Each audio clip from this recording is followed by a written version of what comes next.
cavalier by my right, cats in the middle. Just wait for the members of the family to arrive. Just going to check to see if the notification on my Law by Night Discord server has been sent. Which you should definitely join, by the way. Lots of Vampire the Masquerade content there.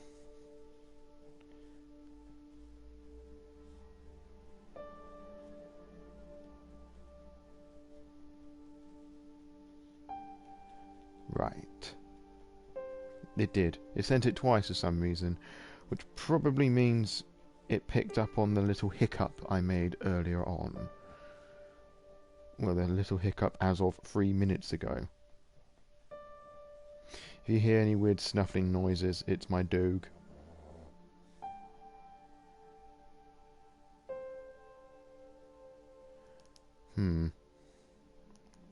Should I go and see to Twitter? See if anyone will join us.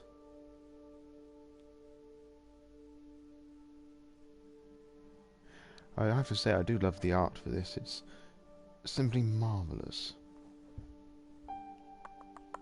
There we go. You did do it on the Twitter. Good. Good, good, good.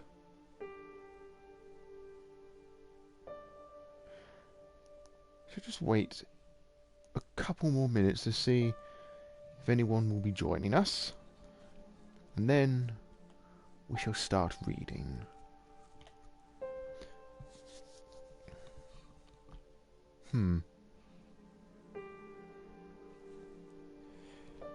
Actually going to use this prime opportunity with my pets together to take a little picture.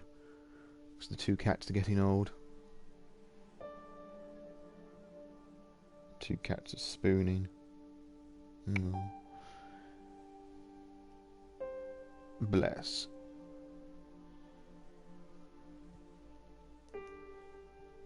Right.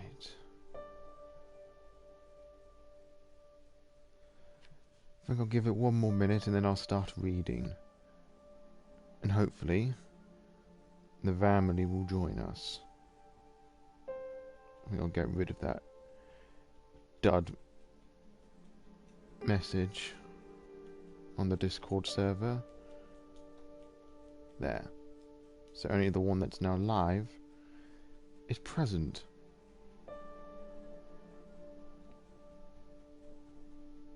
To whoever has joined this stream, thank you very much for joining me this afternoon, morning or evening, wherever you are in the world.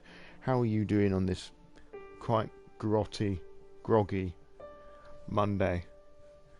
It looks like it's going to snow here. We had sleet yesterday. Right. Oh, and they disappeared. How lovely. Thank you very much. Right. I think I shall begin and pretend that some people are here watching me. Sophie leads you to a luxurious silver Rolls Royce and invites you to sit back. The chauffeur, a broad-shouldered, clean-shaven, middle-aged guy, starts driving immediately. Where did we leave off? I believe I started telling you a bit more about our customs. You've heard the prince refer to our traditions. The chief among them is the Masquerade. As you might have gathered from us assembling at a niche gallery after closing time, our comings, goings and doings tend to be somewhat secretive. We do not advertise our existence. We allow myths and modern fiction to morph and muddle the facts. So to the vast majority of kine, the vampiric word for mortal, we remain bedtime stories and pulp culture icons. So, is that one television show about a vampire angel still popular? Vampire angel? You shake your head in confusion. She shrugs and continues talking, looking a little bit more dejected than before. Our clandestine ways help us remain safe, allow us to explain away the occasional trip up to the rational mind of the 21st century humanity, and dictate much of our interactions with mortals.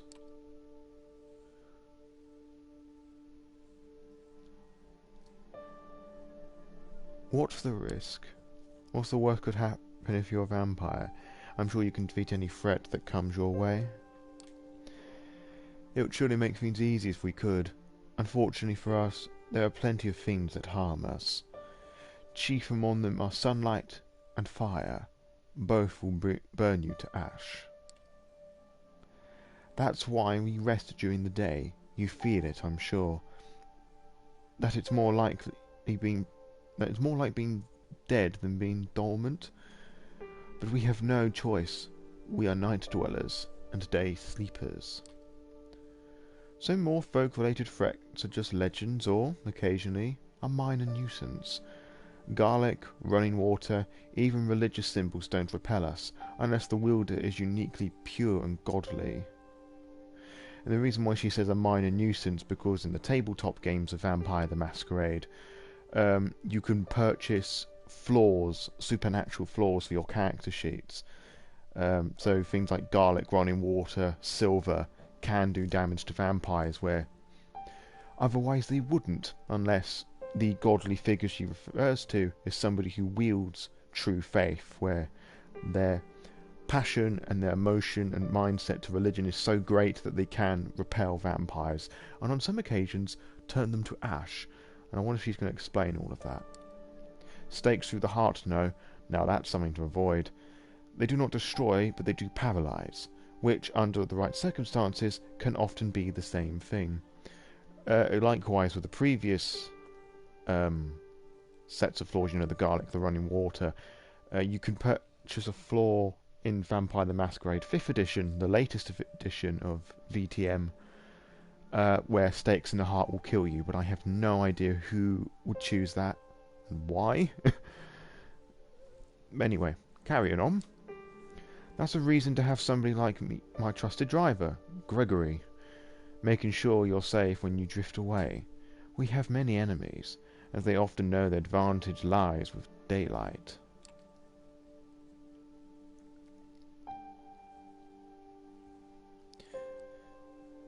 So it's good to keep human friends. Am I right in thinking that having a human friend or two is necessary then? Or at least useful? Oh, Caesar says that. Right, I thought that was her. I just thought that was a bit weird. In moderation. And best if they don't know your true nature. Also, I would say that subordinates are useful. But friends? I haven't heard one of those for many years now. Our little sect supplies social interactions aplenty, but it doesn't really encourage friendships. Alliances of convenience to be broken at a whim, yes. That's more like it.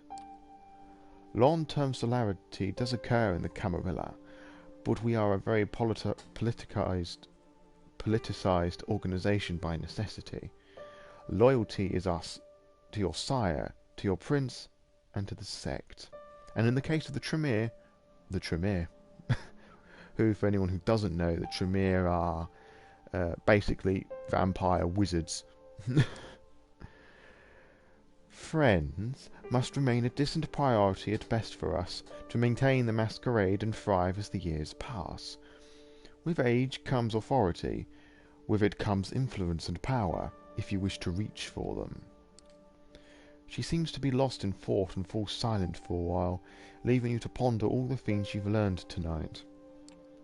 It still feels absolutely unreal, but as a piece after piece of knowledge falls into place, the image becomes almost like an entirely logical jigsaw puzzle. Whatever you wouldn't believe on your own, you've witnessed. Many questions swarm your thoughts, but the one you keep returning to is what your place in the new reality should be. The car stops. You are in a city, in front of an old but well-renovated apartment building. We're here. Would you like to see your lodgings?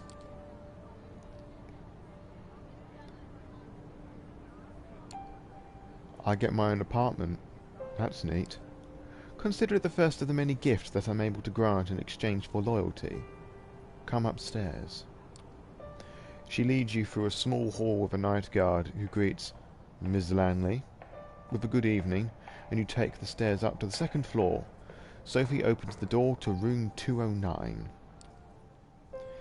Inside are all the amenities you could expect from a modern apartment, and some you wouldn't have deemed necessary just to the previous night, including thick blinds on the windows.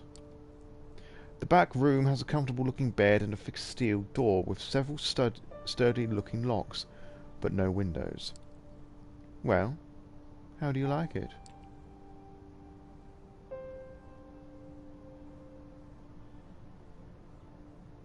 It's alright, I'm going to be honest here. Well, it's not bad. I'd change a few things, switch a picture or two, maybe paint the walls a different colour. I'm sure you would, but I would appreciate it if you could hold back the need to redecorate, or at least consult me before you do.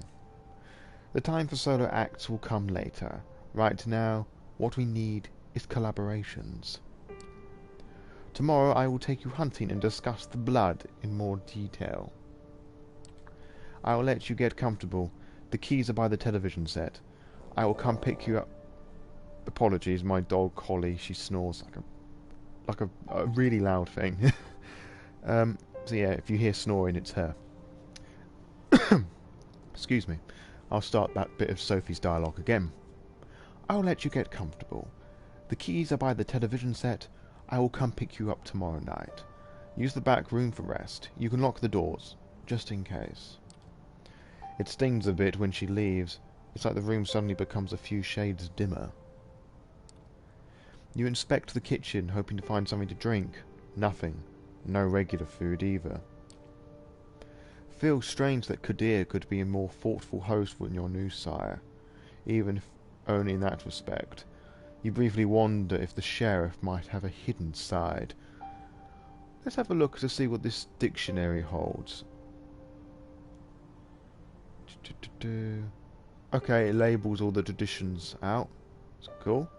Kine. Sect. Currently populating the night of the Camarilla and the Anarch movement. Okay, so yeah, this is in the V5 timeline. Because, if memory serves me correct, New York was a Sabbat hold for many, many years, and then Gehenna and the Beckoning happened. Sire.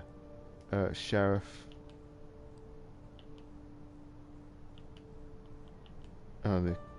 Frozen. I was just pushing buttons to hope for the best. All the dialogue that we missed. Okay, cool. With nothing left to do, you lie on the couch with the TV playing in the background for company. Columbo reruns. Kojak reruns. President of the United States got himself into serious trouble again. Wonder if that's a Donald Trump stab. President of the United States got himself out of trouble again. I think so. Pundits start yelling over each other about things that seemed a little less insignificant just 2 days ago. You start drifting off, reflecting about another night of confusing conversations and worldview-shattering revelations. How many more before you finally understand what happened to you and what you're supposed to do now? You keep coming back to the life you left behind, the people you should contract, the things you want to pick up from your apartment. You wonder when you'll have the chance for either. As you start to feel the same tiredness that made you drift into a cold sleep last night, you settle in the back room. The bed is comforting, the lack of windows less so. You leave the light bulb on. Looking at it, you realise it's the closest thing you ever come to staring at the sun on a breezy summer day again. A wave of melancholy overwhelms you. A few minutes later, your consciousness fades and you take the plunge into darkness again, sinking, sinking, sinking, sinking.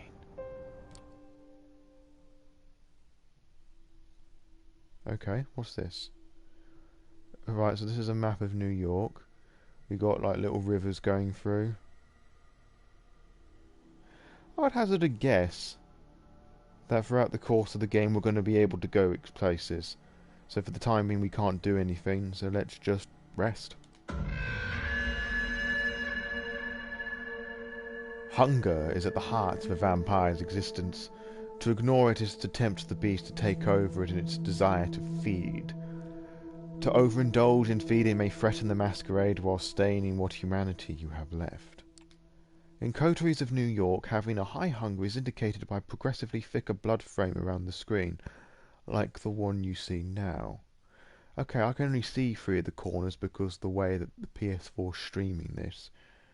Okay, so if we have a high hunger, it's going to be red. Alright.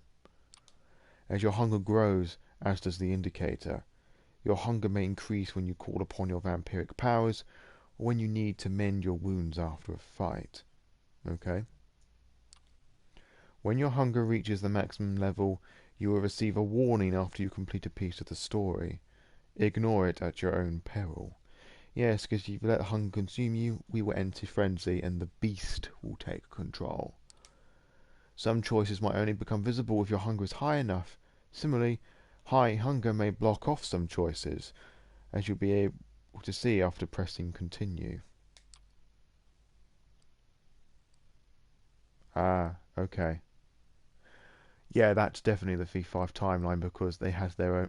Vampire the Masquerade 5th edition uses 6 a D10, sorry, 10-sided dice, and Vampire the Masquerade 5th edition has its own set of dice you can use, and that is the Camarilla Ankh with 2 fangs, which means if you roll that with a hunger die, your character becomes hungrier in some circumstances. I wonder if our hunger was high enough, what we'd be able to do. Alright. To decrease your hunger, you will need to feed. Whenever you see the feeding option, you can take the risk to hunt and slake your hunger.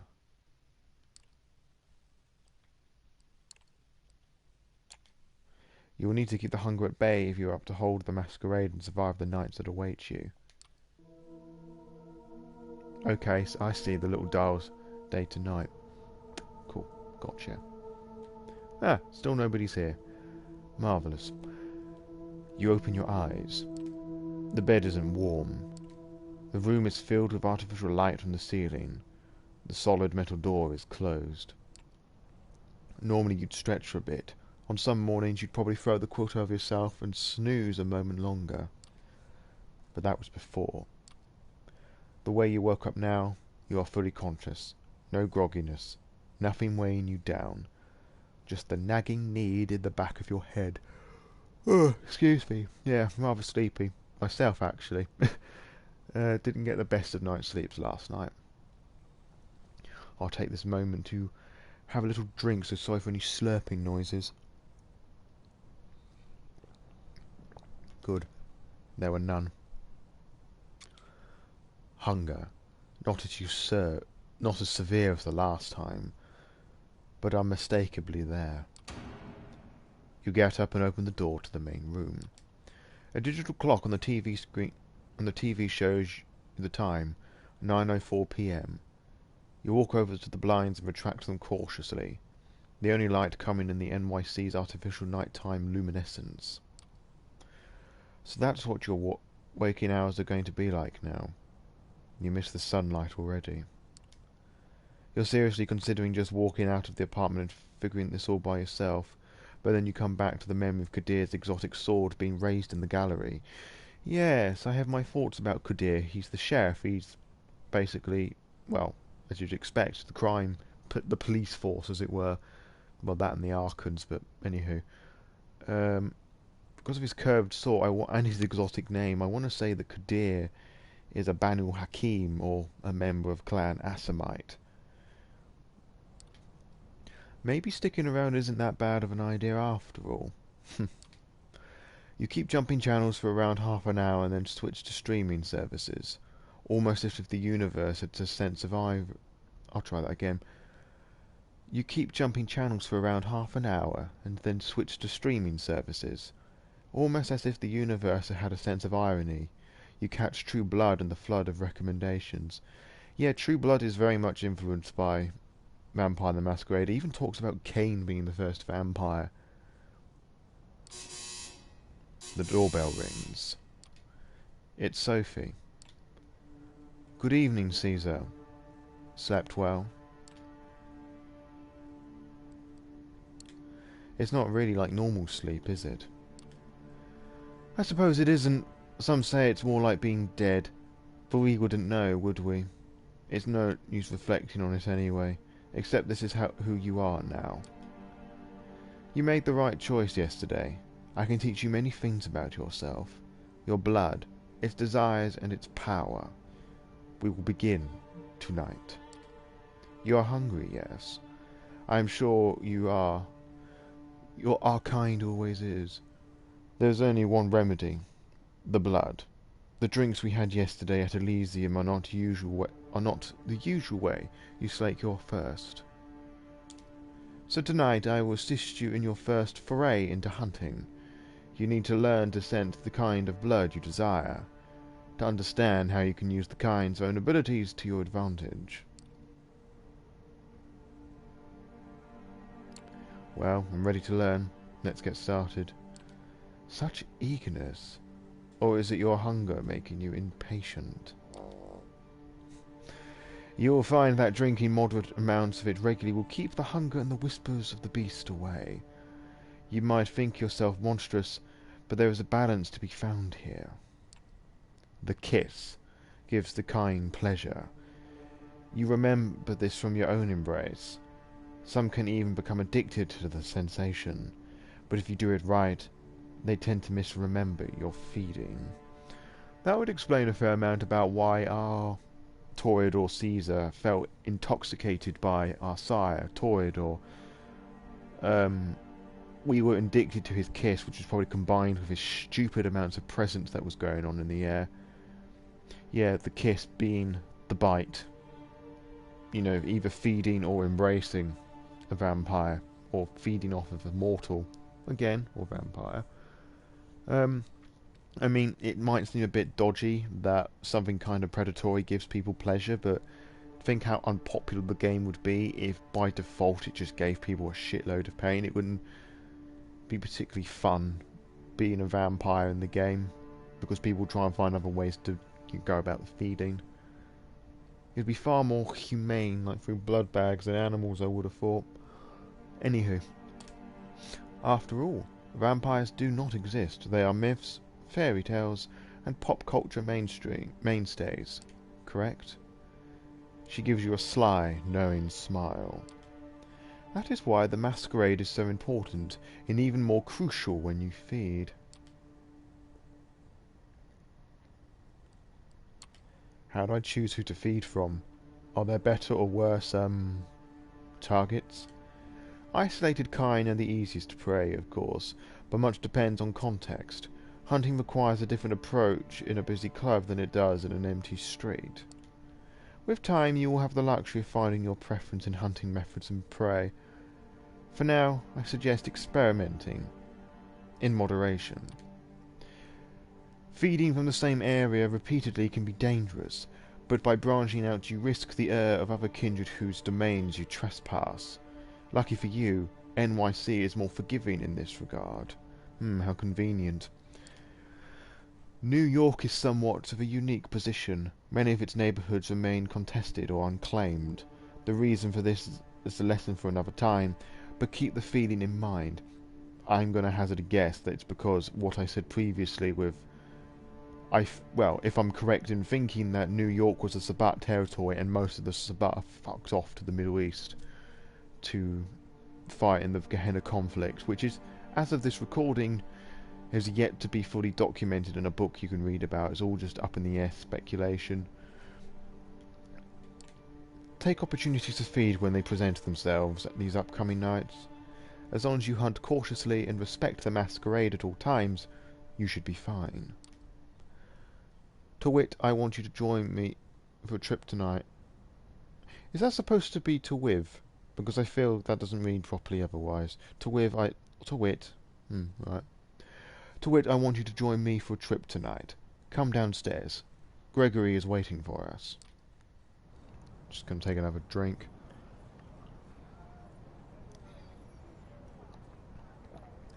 Delicious water. Just as God intended.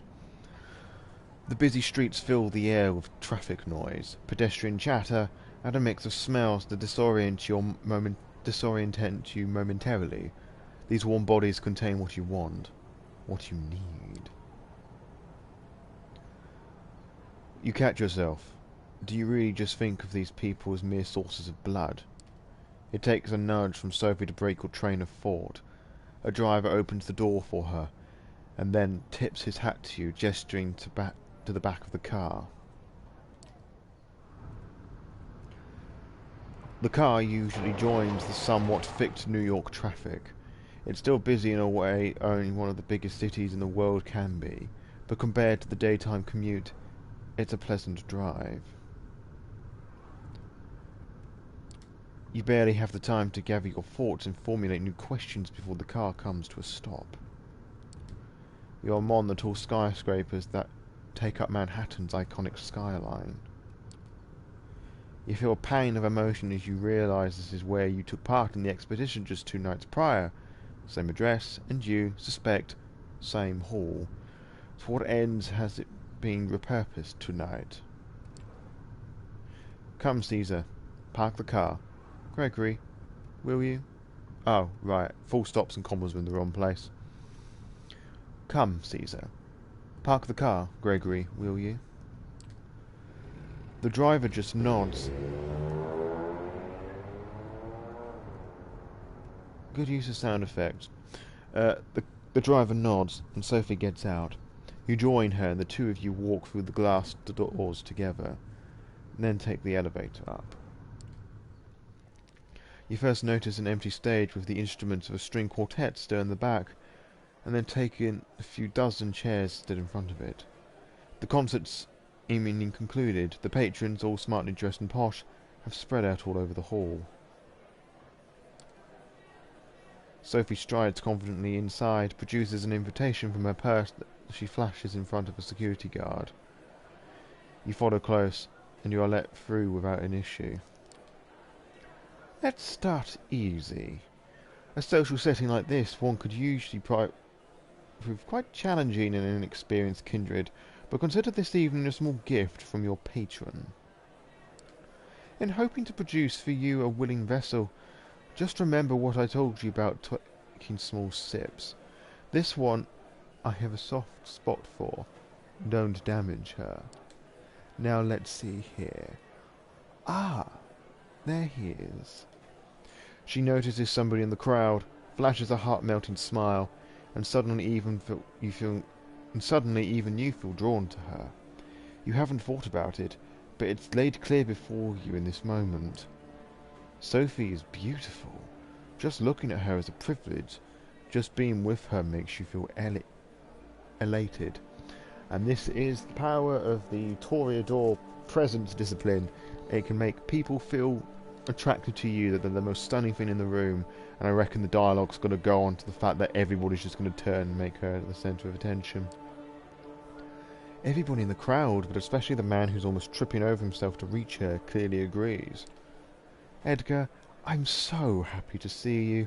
How is your daughter? Is she with you? Ah, there she is. Julie, my girl. Come over, please. There is somebody I'd like you to meet. The young woman who walks across the hall can't be more than 19 years old. It's clear from her mismatched earrings and the partially faded purple hair dye that she doesn't fit this crowd.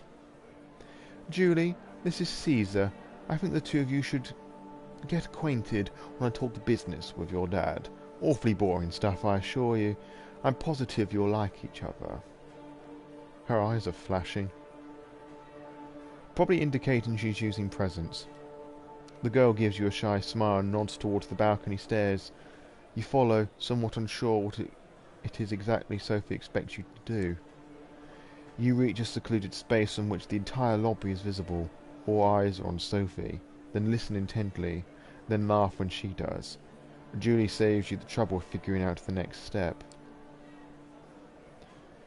If you're with Sophie, then I guess you're, I mean, that you know.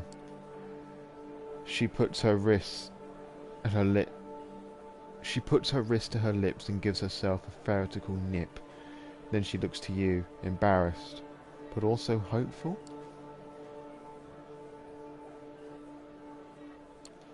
Yes. Yes, I do. She takes off her jacket, unbuttons her sleeve, then rolls it up. You see a tattoo of a cat in an astronaut suit, one feline eye winking at you. Huh. There it is. There. Just enjoy. A perfect awkward smile and a blush. You take her forearm in your hands. A quick look around confirms nobody's watching, and no security cameras cover this area. You bite down, gently. It's surreal. She's just given you her blood off of her own volition. How is this possible? What about the masquerade? You need to ask Sophie. Your thoughts disappear amid the bliss. There's just the taste. Sweet, fresh, sanguine. You drink. And drink. And drink. No. Stop. Stop. Stop! You tear away from the girl harder than you wanted. Still, the bite leaves just tiny punctures. Almost as by instinct, you lick them clean, and then 2 holes become concealed, just like that. Julie is now leaning on the wall, pale, wobbly on her feet, but happy.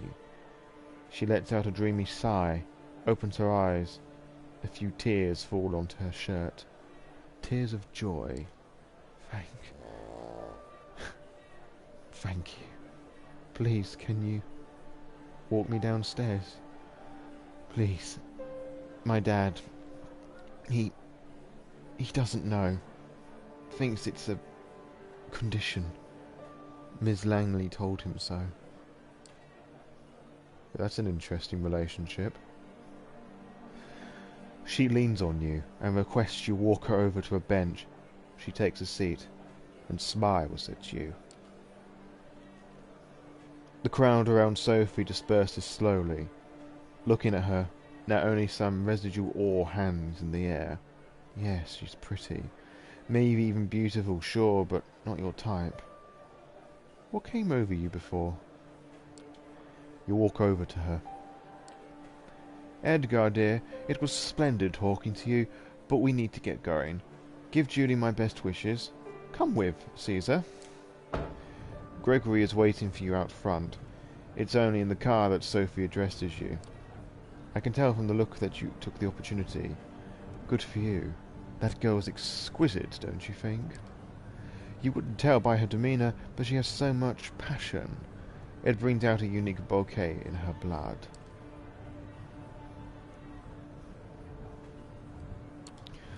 I think she knows whose we are. I'll do that so I don't sound drunk. I think she knows who we are. That's not normal, right? It's not usual, that much is true, but don't worry. She'll do anything I tell her to. I won't say anything to anyone that I haven't put into her pretty head first. Time for the next step. Training wheels off this time, Gregory. Flushing Meadows, please. The driver takes the car over the Williamsburg Bridge. You settle your thoughts.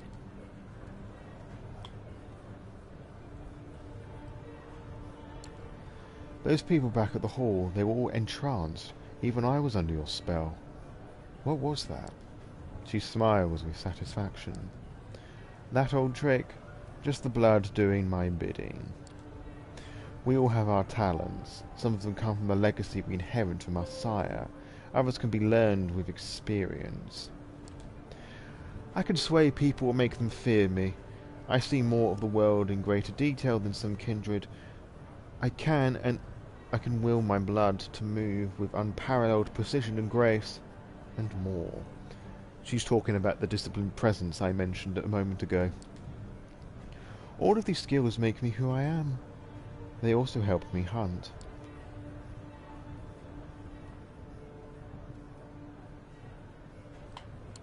How exactly do I use these talents? You will the blood to do your bidding. Many times you'll find you do these things intuitively, almost passively. But making an entire ring focus their attention to you, that is tempting the beast. Always keep the masquerade in mind, however. It is all fine if you can disappear in plain sight or command animals with your mind, but save those overt talents for the right place and time. That's a big globe. I don't know the New York layout at all, so I don't know how accurate any of this is.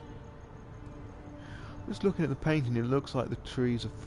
yeah, the leaves are throbbing. It's actually making me feel a bit weird.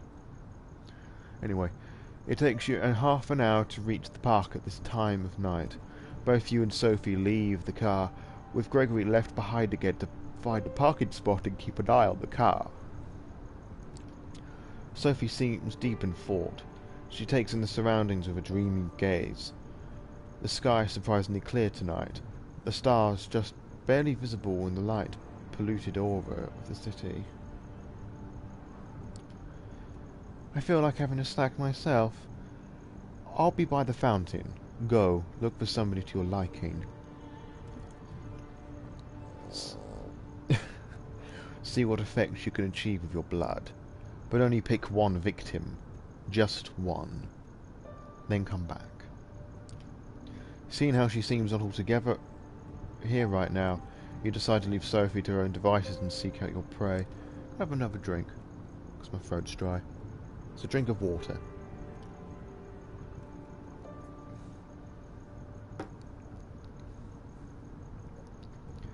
From here, it looks like you have a few choices. Just taking a stroll around the park and finding an isolated jogger or someone like them could work, but focusing in one area might work better. The New York State Pavilion might work as a secluded spot. There's a skate park nearby, and worst case scenario, there's bound to be some unfortunate wino around. I don't know what a wino is, or we knew. And if there was anybody here, I'd ask them for help, but there you go. Or maybe the tennis court's nearby. There's light coming from there, so somebody might be still playing a late night match. They won't be alone, but they might be tired and let their guard down. As these scenarios play out in your mind, you realise you're planning on how to assault a stranger in the middle of the night. It's a weird way to be, but now familiar hunger prompts you to act. We've just fed. Okay, we get to choose. Or rather, I'm going to choose because there's no one in the chat right now. Trying to think. What would be the most safest option?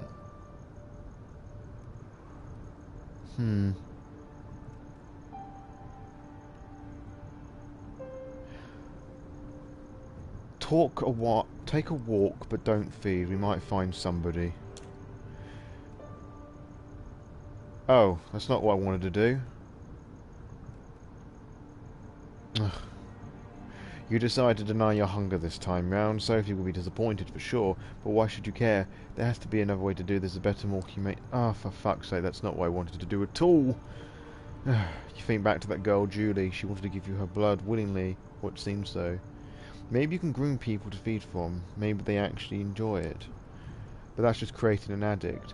Isn't it better to ruin one person's evening every now and then instead of making them dependent on abuse, essentially? Tough call. You are being followed.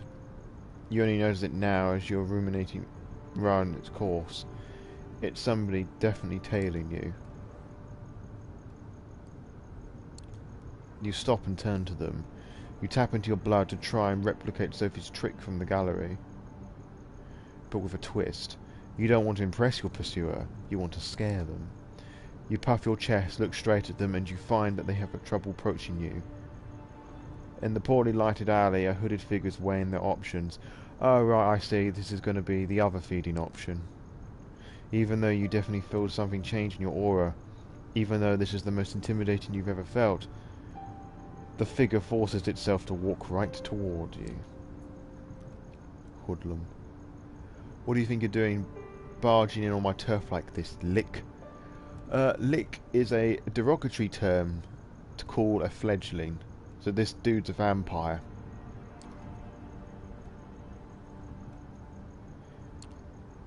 What did you call me? Lick? What is that supposed to mean? Don't be cute with me. I know what you are. Shove that masquerade bullshit up your ass.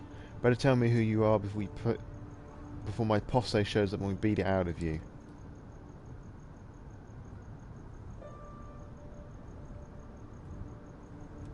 I'm gonna hazard a guess he's the Anarch.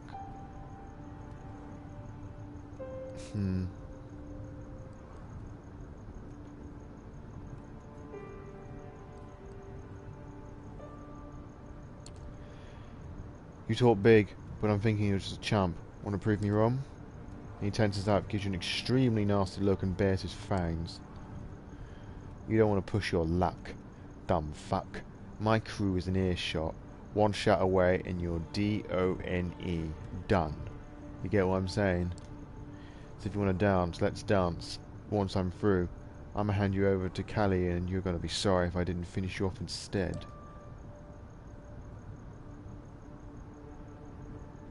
I'm going to save. Because I actually... Oh, you can save and exit, but you can't... Alright, so I'm going to save and exit. I'm going to leap back in. I'm going to try and fight him. You know, just to see what happens. Yes, was doing a different run as a test prior to streaming this. Want to dance? We've just done that bit. Alright, let's smack him up a bit. You decide the time for talking is over. You rush him and throw him off balance, landing on the ground. He's fast, but he's weak. The brawl takes a bit out of both of you. Suddenly you hear heavy footsteps closing in and the fog is snatched from over you. He hits a tree, hard, and before he can recover, a sharp piece of wood pierces his chest. It's Gregory, Sophie's driver, who deals the blow. The hoodlum is rendered inert. His eyes remain open, but he does not move and does not persist when Gregory puts him over his shoulder. Ms. Langley is waiting for us. Come before your snack wakes up. Alright, glad I took that risk. He points to your victim, who is just coming to and gives you a somewhat snarky smile, then breaks into a swift walk towards the unisphere. How did you get here so fast? I was watching you from afar. Ms. Langley asked me to look out for you.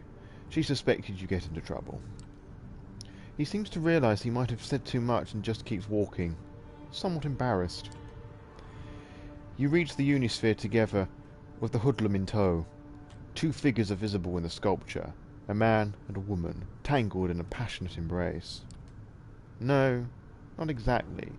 It's Sophie, feeding, but this whole scene is set up so that it looks like a pair getting intimate in public. She pulls it off like she's done it 100 times before. It occurs to you that she probably has. The man is unsure on his feet and she just lets go of him and leads him towards a nearby bench. Noticing you, she whispers something into his ear and leaves him. She nods to Gregory as you approach. And what do we have here? Did this kindred give you trouble, Caesar?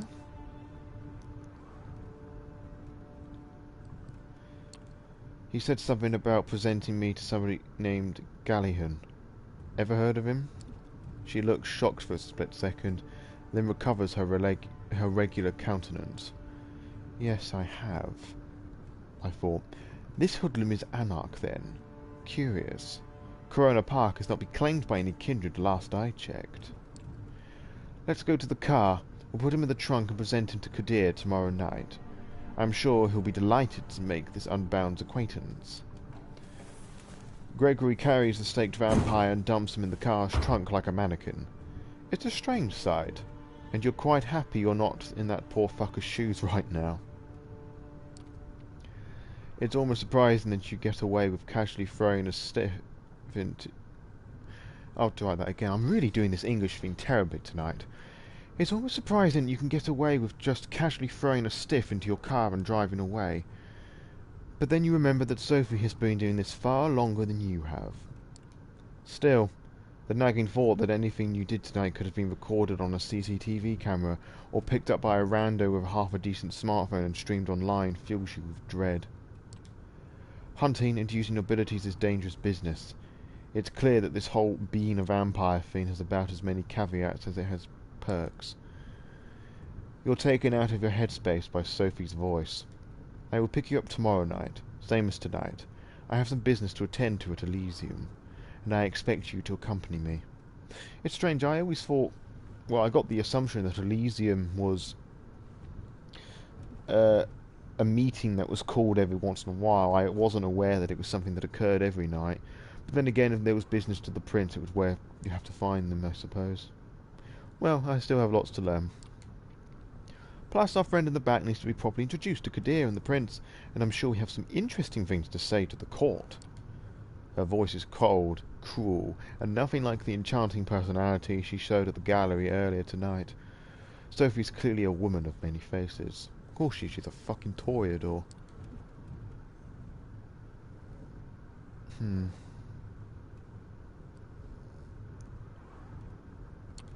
Oh yeah, I can imagine he's going to enjoy meeting Kadir. I hope he gives him a good grilling. The guy's an asshole. Oh, Kadir will enjoy it too, I'm sure. She pauses, seemingly lost in thought for a while. You haven't told me how your hunting went. Getting the hang of it, I would hope. I didn't do it. Couldn't make myself to do it. There must be a better way. There is. Having a willing vessel, like Julie, but it's a luxury, not something you can rely on. Not these nights, anyway. One way or another, you'll have to cope with your hunger, and if you keep being so insistent on starving yourself, the beast will have its due whether you want it or not. Do not make that mistake. She seems distracted, not all there. Her thoughts drift, and the car remains silent until you reach your apartment. We pick you up tomorrow evening. Good night. Just like that, without any further courtesy, Sophie leaves, driven to her apartment by Gregory, with her body in the trunk, right in the middle of Manhattan. Did you cross paths of situations like this in the past, unknowingly? What other secrets did you pass on in the streets, without knowing their true nature? Your haven is just as you left it hours ago, although the sun won't come up for some time. You feel tired. You learned something about yourself today, and it will take time to process. You're not in the mood for television, and the few books on the shelves in the apartment are either in languages you don't speak, or sound like a boring read. Nothing left to do but rest. You settle back in the room, lock the door. A moment of hesitation, but then there's a decision. This time, you turn the light off. You think back to Julie. How many people in this city know about this vampiric society? How many are willing accomplices in sustaining it? And the thug you met in the park. If he's not Camarilla, then what is he? Are there independent vampires? How does that work? More questions. You begin wondering if there's ever going to be a night when you can start crossing them off the list instead of adding to it. Oh, I was going to tell the one person who was watching this I was going to take a drink, but they've buggered off.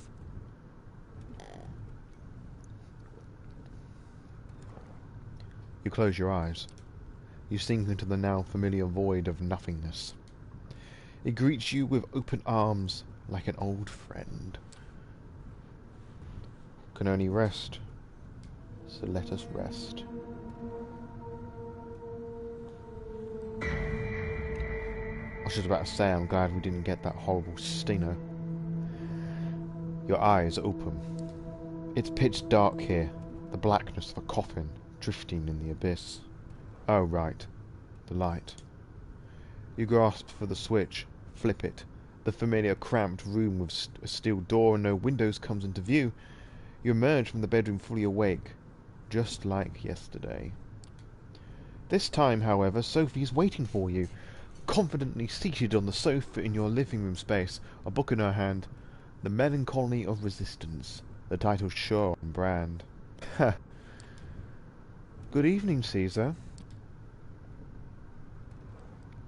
Sorry to have kept you waiting. To be fair, I haven't been here long. I was enjoying reminiscing about the time when I called this my haven. The decor was much different, of course. Come, we have an appointment. I received word Elysium would be called again tonight on account of your unruly friend from Corona Park. This should be a great opportunity for you to mingle. She keeps talking as you walk downstairs and get in the car. Gregory gives you a slight nod and a small smile while opening the door for Sophie. He starts the car when you take the seat in the back.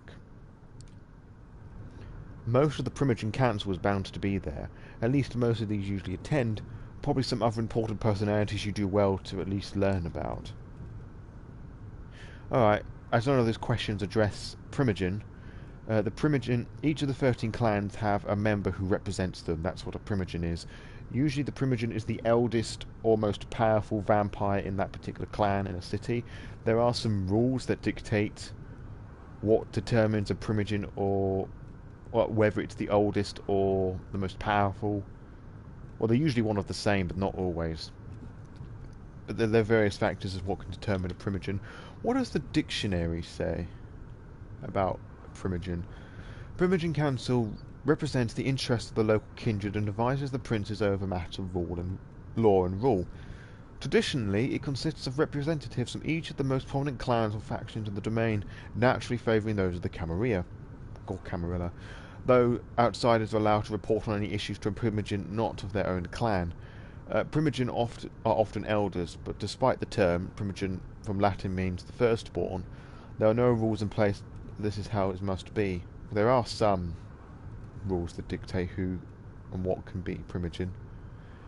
In fact, during the last few decades, more and more councils have seen drastic changes to their structure. Again, because of the beckoning, it's summoning off elders, the most powerful vampires have been ruling society, so now you're being left with ancillae, who are not as old, they're like 100 or so years old.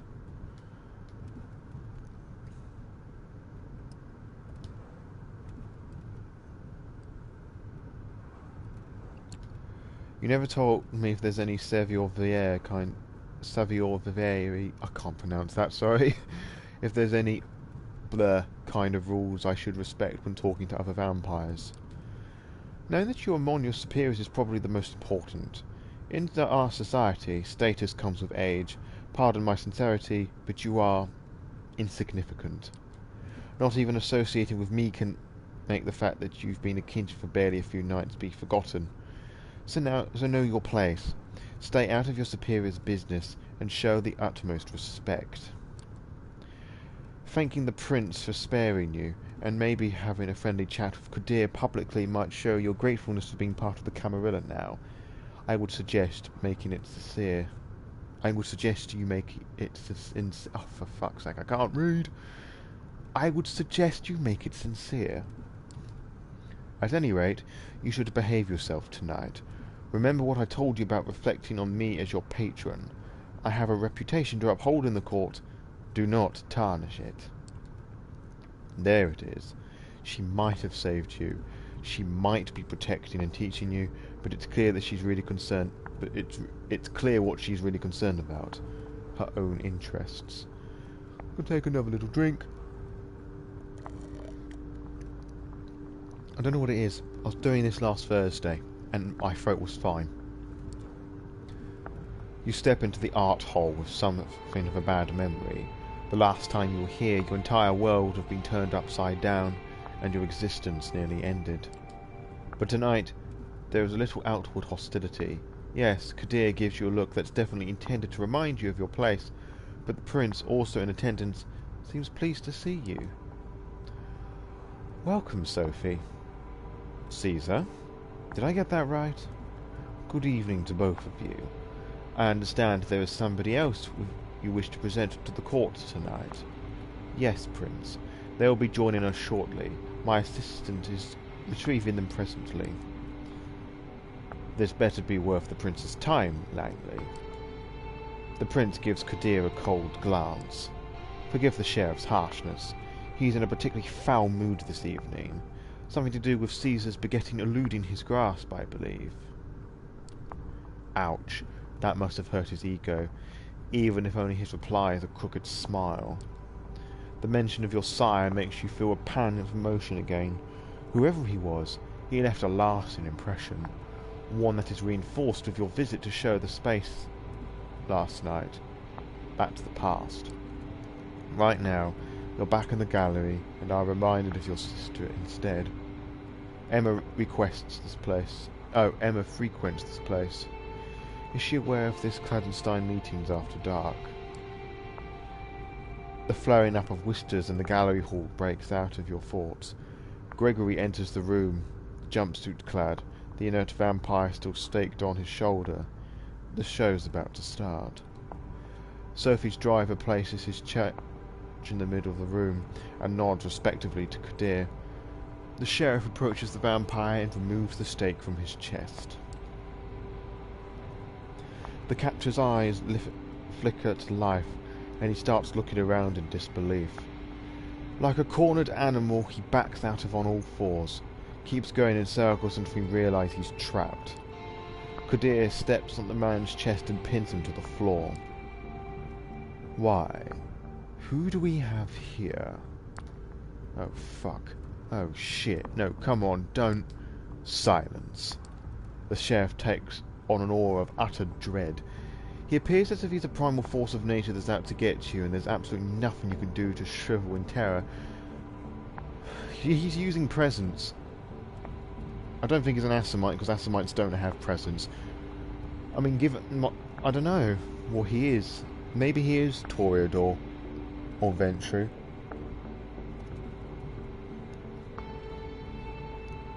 I don't think so, because we've already seen how Dominate works in this game, a discipline that makes people stay and do things on a whim. The beast inside you shrieks, and you could swear it happens in the unison with the instincts of some of the other guests here tonight. It's unlike anything you've experienced in this company during your turbulent first night as a vampire. He really did go easy on you, all things considered.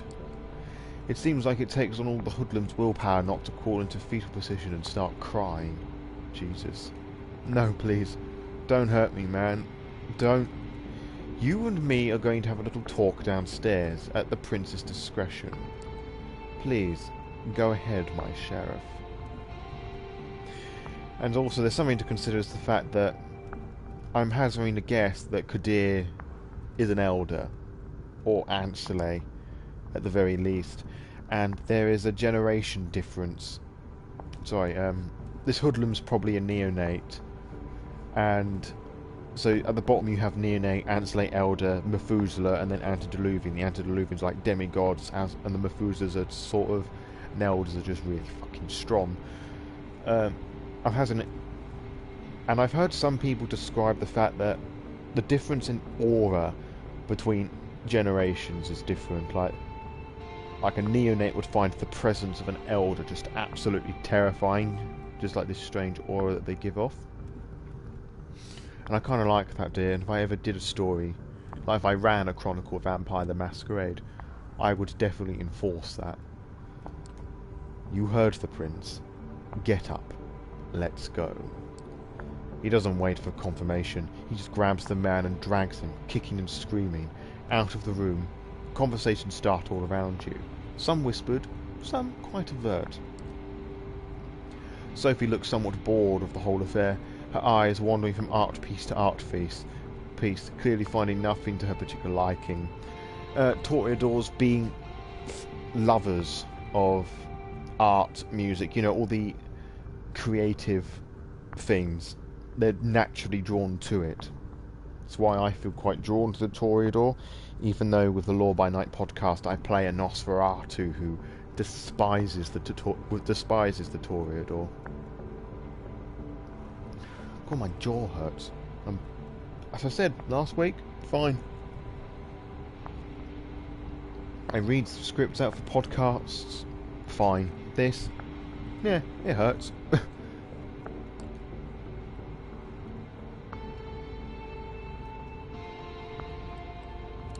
So, what happens now?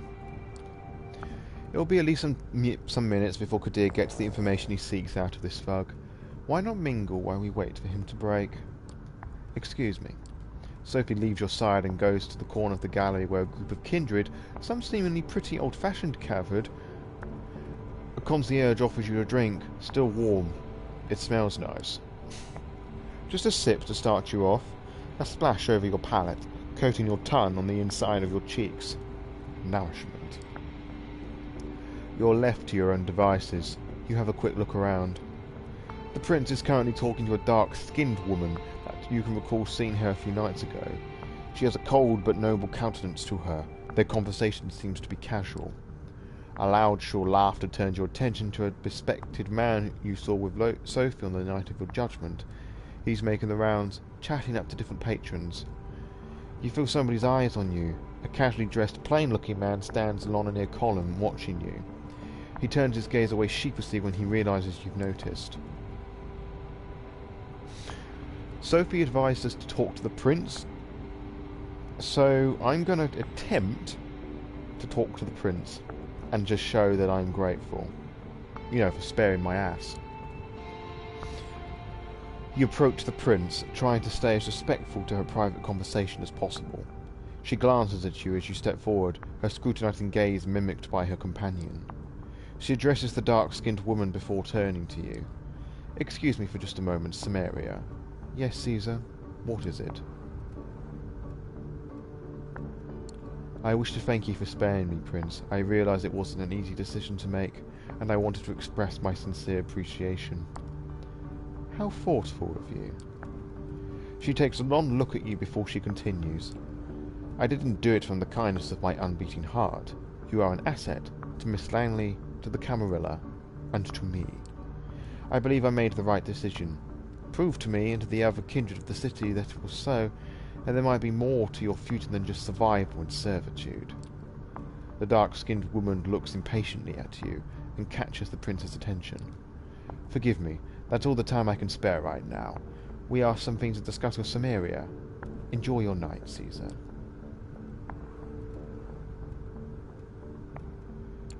"And the same to you, Prince Panhard." The prince nods and turns back to the other woman to continue their conversation. You notice Sophie mingling with other kindred, clearly in her element and not disturbed. Kadir hasn't come back yet, so you can probably still find some time for at least one conversation. Confront the man looking at you. There's something about this guy. It's not that he's staring at you. Mostly everybody in this room has at one point or another. It's how he does it. He seems shy, maybe even afraid. It's hard to find a secluded spot in the gallery tonight, but this guy has an entire corner of the room all to himself. As you approach, he's standing alone with no glass in his hand, a worried look on his face. "Good evening, Mr..." Oh yeah, he doesn't look suspicious at all. "Larson. You can call me Robert. Either's fine." "So, who are you?" "You mean like generally a vampire, same as you, though I might not quite look at it. Or might not quite look it." "Is he a thin blood?" "I'm one of Prince Hard's Prima Jean. I'm here on business in case Prince requires my insight. Usually Let me try that bit again. "I'm one of the Prince Panhard's Prima Jean. I'm here on business. In case the Prima Jean requires my insight, usually it's so she can hear me out before ignoring me." "He's a Vinblood. Not sure if you were paying attention to the other night, but when the Prince mentioned diverging opinions on whether you should be executed or not, that was me. I knew it was this guy. I was the diverging opinion."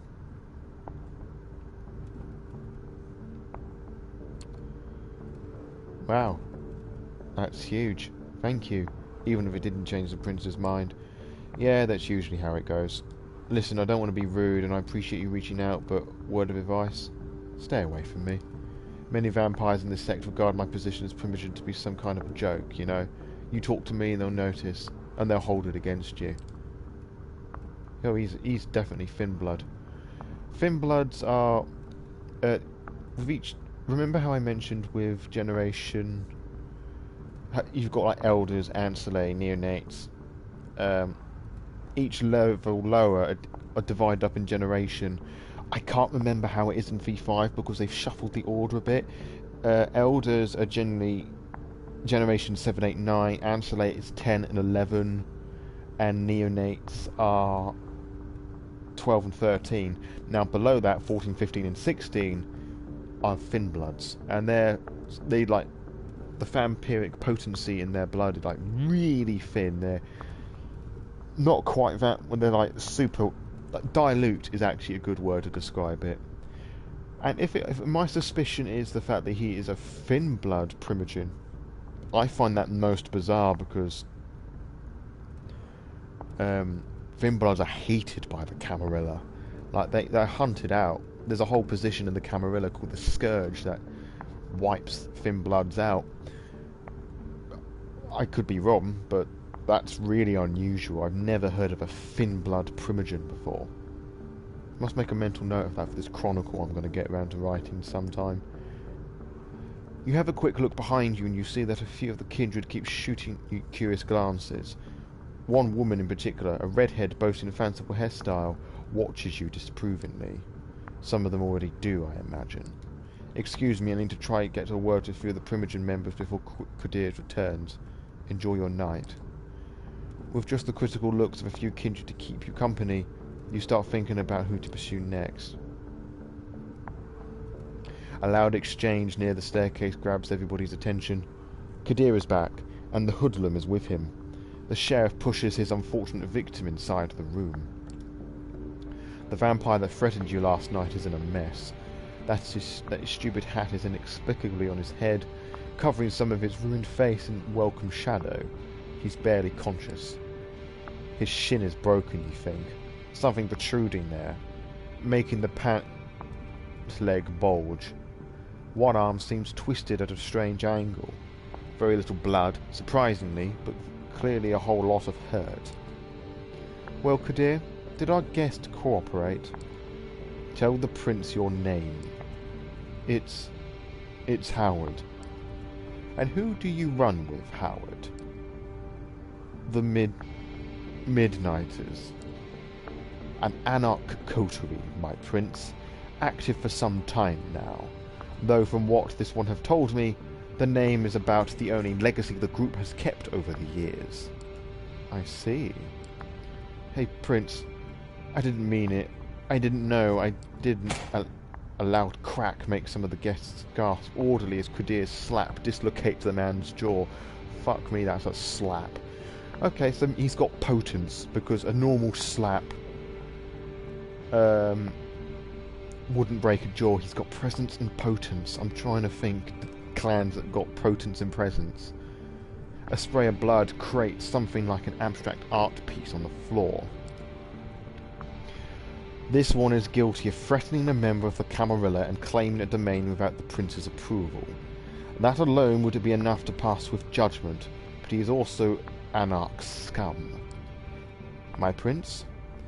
There can only be one verdict. Final death. Do your duty, sheriff. Unless, of course, somebody would like to play at being a good Samaritan like I did Ms. Lanley a few nights ago. It was only one night, love. The look the prince serves you and Sophie is a cruel jest. Sophie takes it as gracefully, smilingly and slipping her under her arm. Yours is a strange public show of affection. I did not read that right, I didn't see any of the commas. The look the prince serves you and Sophie is a cruel jest.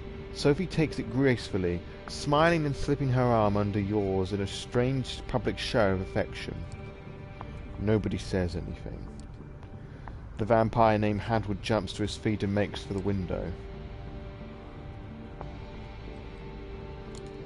In a split second you make your choice. Focusing your blood, you dash forward and grab Howard by the back of his jumpsuit, pulling him away from the window.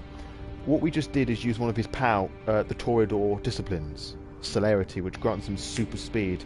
The other one is Presence. What's the last one he has? Auspex, which allows him to see and hear things that aren't really there. You expect some resistance, but you find you don't have to worry about it when a swift cut separates Howard's head from his body. You let go, and the headless corpse slumps to the ground. Kadir is standing between you and the window, his sword drawn and an ugly smile on his face. Well, Caesar, your eagerness is laudable if unnecessary. That Howard fellow couldn't have hoped to escape his fate, not facing Kadir's expertise. However, I have made of the show of loyalty on both your and your patron's accounts. I would like to thank Miss Langley for bringing this anarch thug to my and Kadir's attention. I assume all have found the verdict satisfactory? It is a rhetorical question and everybody here knows it. Then I consider tonight's meeting concluded. Good night to all of you. I love her design, by the way, just a complete side verdict. Really sinister. She steps out of the room and you see that many of the guests move to do the same. Sophie seems to be conversing with somebody. a serious-looking man in a trench coat about what transpired. You probably have the time to strike up a conversation of one of your own too. Kadir al-Shamir is still here for one, but clearly getting ready to leave. Larson is still moping around, and the other man you noticed before Kadir brought the Anarch in is still chatting with remaining attendants. I'm going to talk to Kadir. Or do I talk to the sociable man? To whoever has joined this wonderful stream of Vampire the Masquerade Coteries, who should I talk to? The sociable man or Kadir? I've already talked to Robert Larson, who I suspect is a Finblood Prima Jean. Sociable man, Kadir.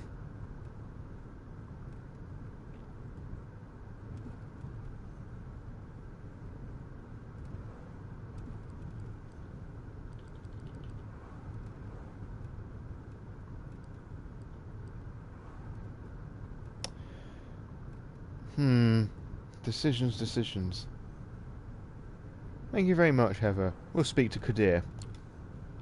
The sheriff's mood seems to have improved, so you decide you won't get a better shot at saying your piece. He is just sheathing his sword as you approach him. Oh, in case you missed it, whether you were here, if you've seen the last episode, you will know that we've been rescued by Sophie Toreador, who's our adoptive sire. She has taught us how to hunt, and we got ambushed by a Anarch Hoodlum called Howard, who's just been slaughtered by Kadir. Well, he was beheaded, really. And given the option to talk to a few of the patrons at Elysium, we spoke to a Robert Larson, who I just said is a Finblood. Well, he's a Prima Jean, but he made a comment saying he doesn't look as vampiric as the others, so I'm suspecting he's a Finblood, which I find really unusual for law reasons. So I'm going to speak to good old Kadir, who saved our backside the other night. I just missed that bit of dialogue, didn't I? What does the thing say?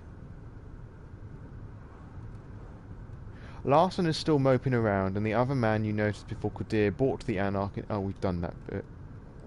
Oh, no, wait, it was the bit below that. Oops. Let's see. The sheriff's mood seems to have improved, so you decide you won't get a better shot at saying your piece.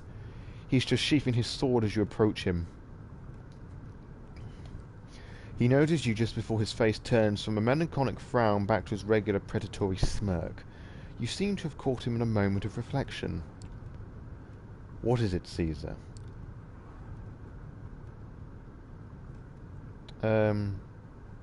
Yes, when we were being brought here again by Sophie, she mentioned that we should thank him.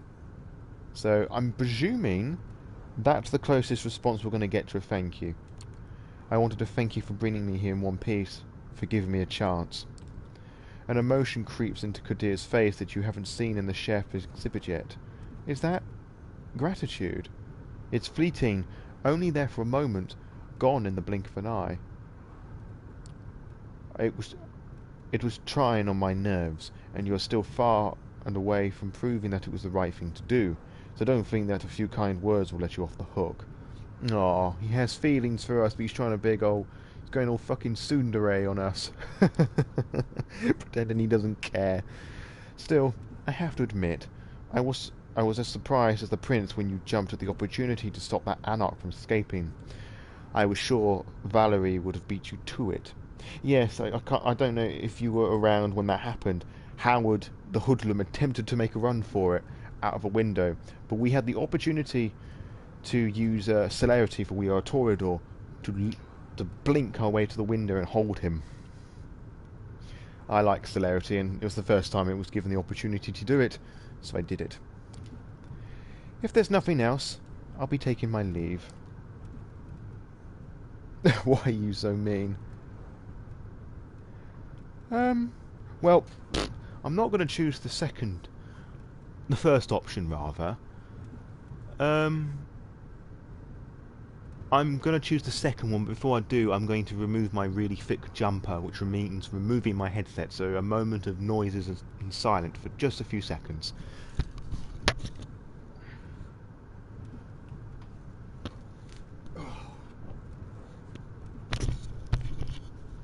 And we're back. Tell me, do you enjoy doing this? Do you enjoy this, being a sheriff for Prince Panhard? Enjoyment has nothing to do with this. It's my duty. When Calibros asked me to fill the shoes of the sheriff and root out our enemies, I was glad to serve the sect. When Helene became prince and asked that I keep doing this, I agreed. Oh, okay, so that name I previously butchered. Helen. I'm presuming that says Helen. When Helen became prince and asked to keep doing this, I agreed, because I believe in the Camarilla and I respect the fact that the needs of the many outweigh the needs of the few. He picks up the sword and turns towards the stairs. If more kindred understood that, my job would be much duller, though. On that note, I wish you a good night. And watch yourself. You've messed up my baiting average, so be sure to keep a close eye on you. With that final threat, he leaves the gallery. It's right about when Sophie also ends. It's also about when Sophie also ends her conversation and walks over to you. Interesting evening, wasn't it? Come, Gregory is waiting downstairs. Gregory is her driver, presumably ghoul,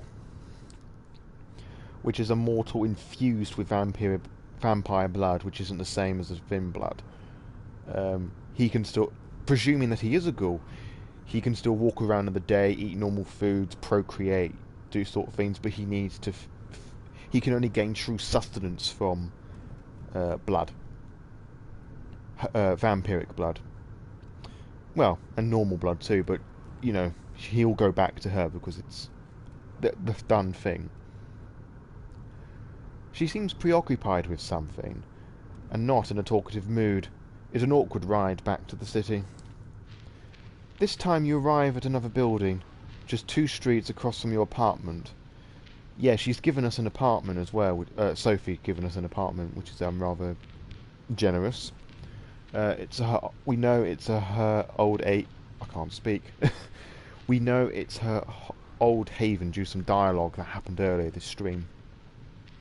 She brings you upstairs through a very nice lobby and a luxurious-looking hall into her domain. Please, have a seat. I should be right with you. You take in your surroundings. The apartment is like a gallery, an old-school smoking room that you've seen in some period piece once. And in another room... I can't say that word. I know what it's supposed to say, but I can't pronounce it. In a elaborate living room, meticulously combined together. Oh, she's got a cigarette now. That's strange. She's the only character sprite that has a different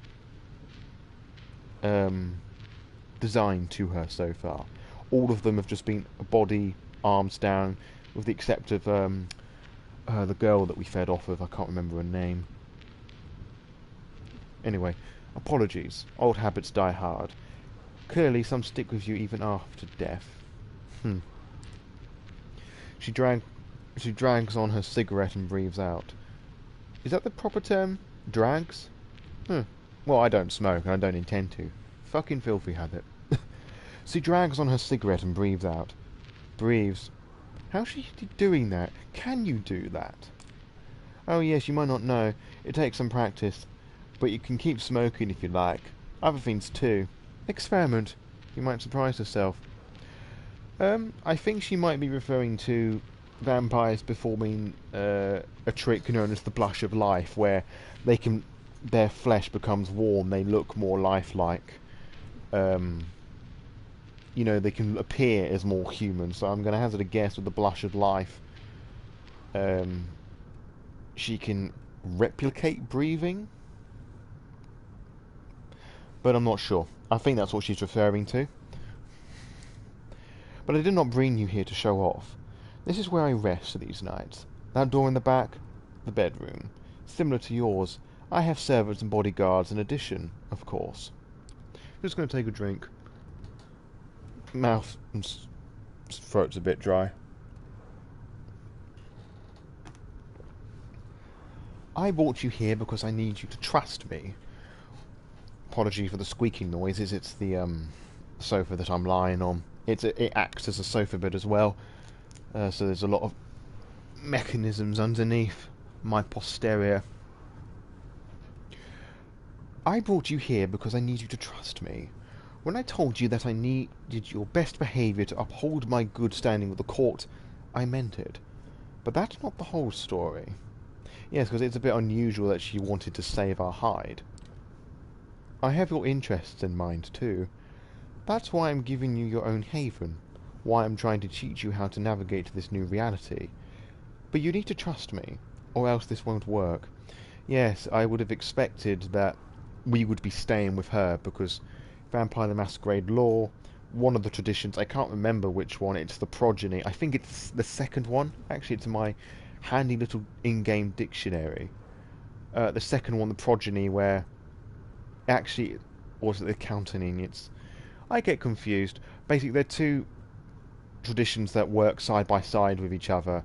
Like, I can't go out into the real world until I get my sire's permission, and anything I do reflects upon my sire. So if I do something that's worthy of me being killed, so does my sire.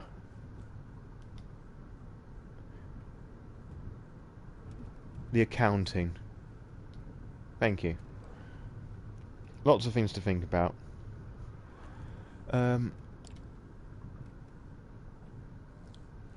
You can come here whenever you feel like asking me something. When you're in trouble, too. Though I hope that won't happen often. I would ask you to come here when you wake up tomorrow. I'll have something to discuss with you.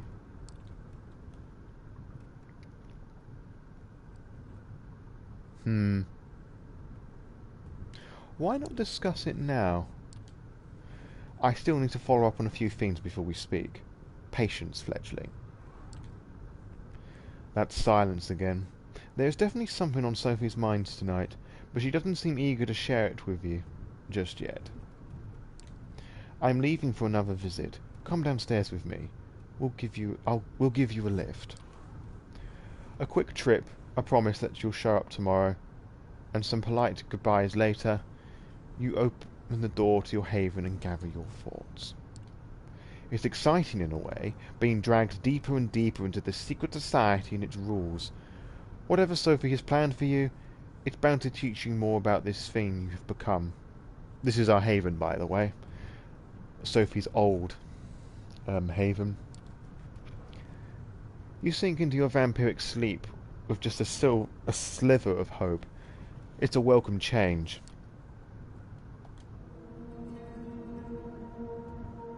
From dawn...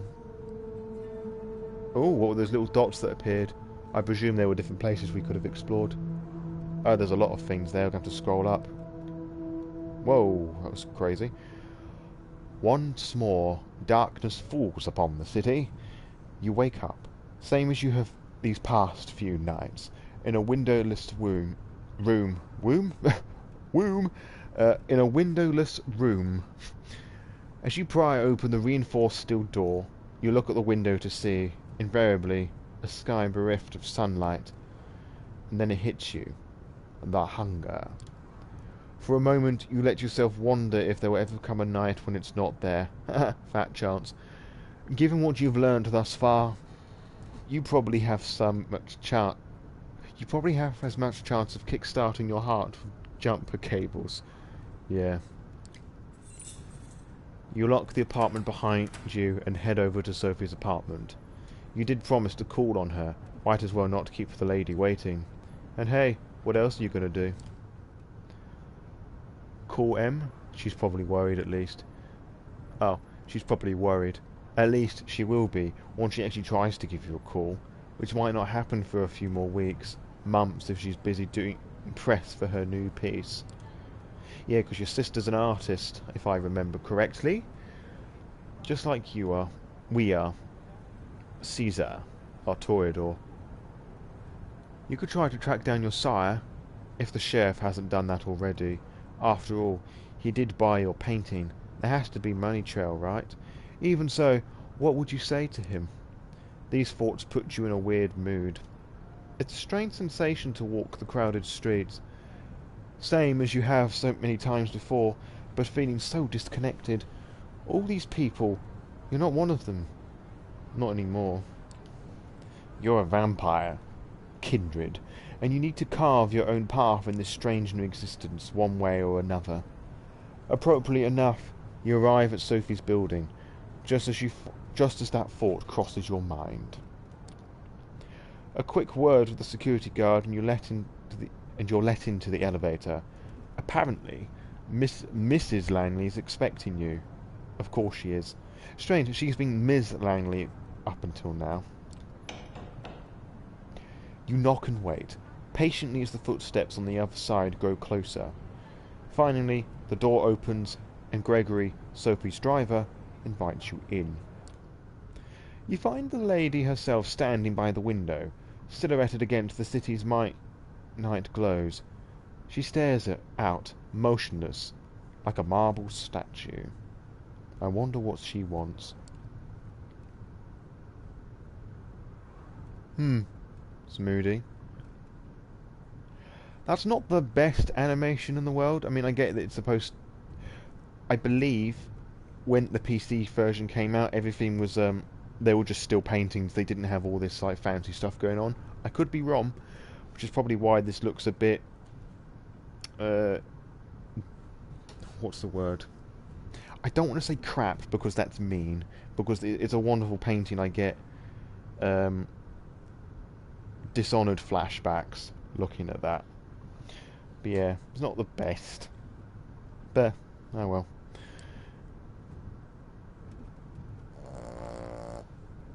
Sorry, that's my dog. She snores really loudly.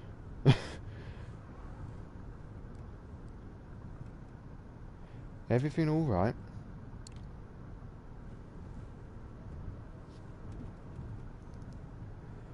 Sorry. Dog was lying on my phone. I had to move out of the way.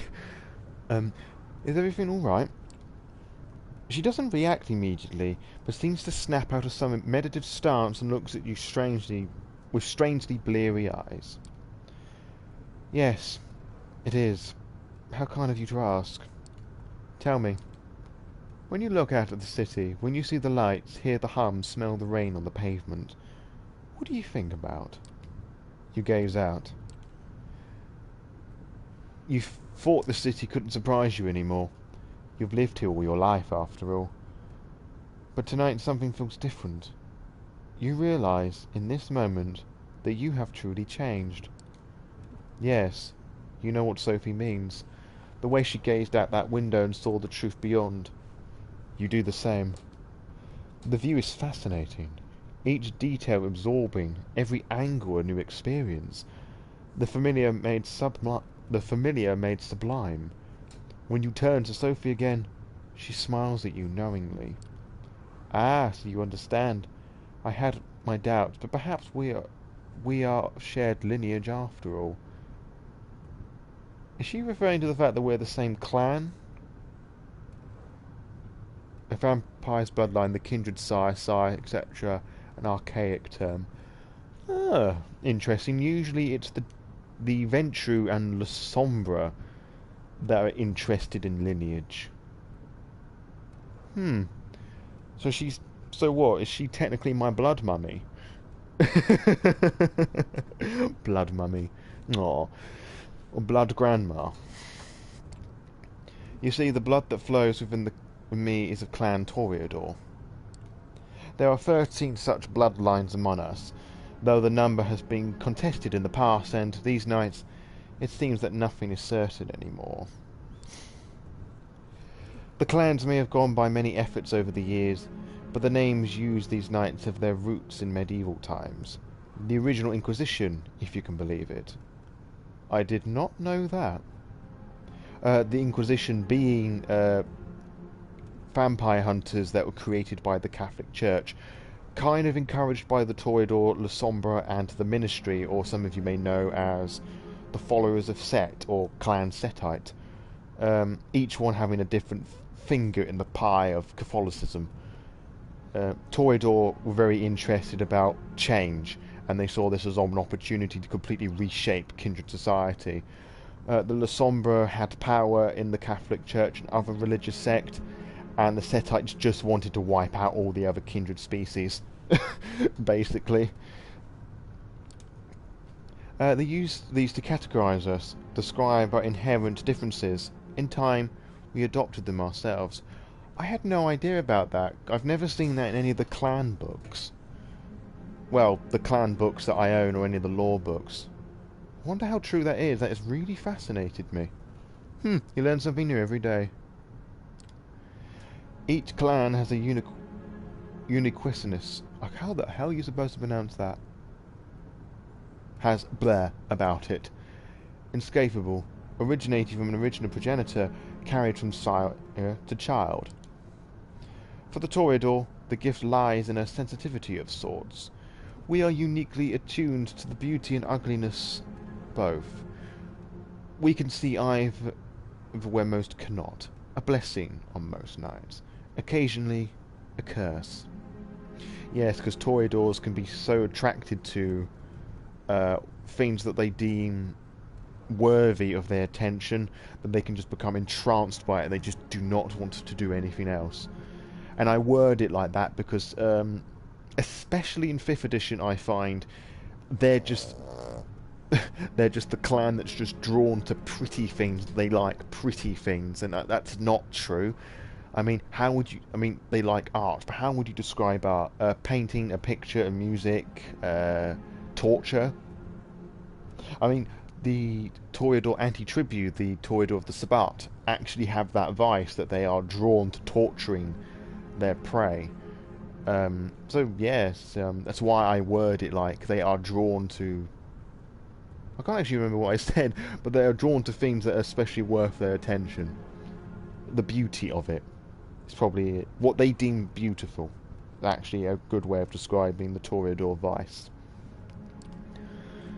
Ah, I should have guessed. The sheriff is of my clan as well. Although you'd be hard-pressed to see him as much. Poor Kadir. It breaks my heart to see him in this state.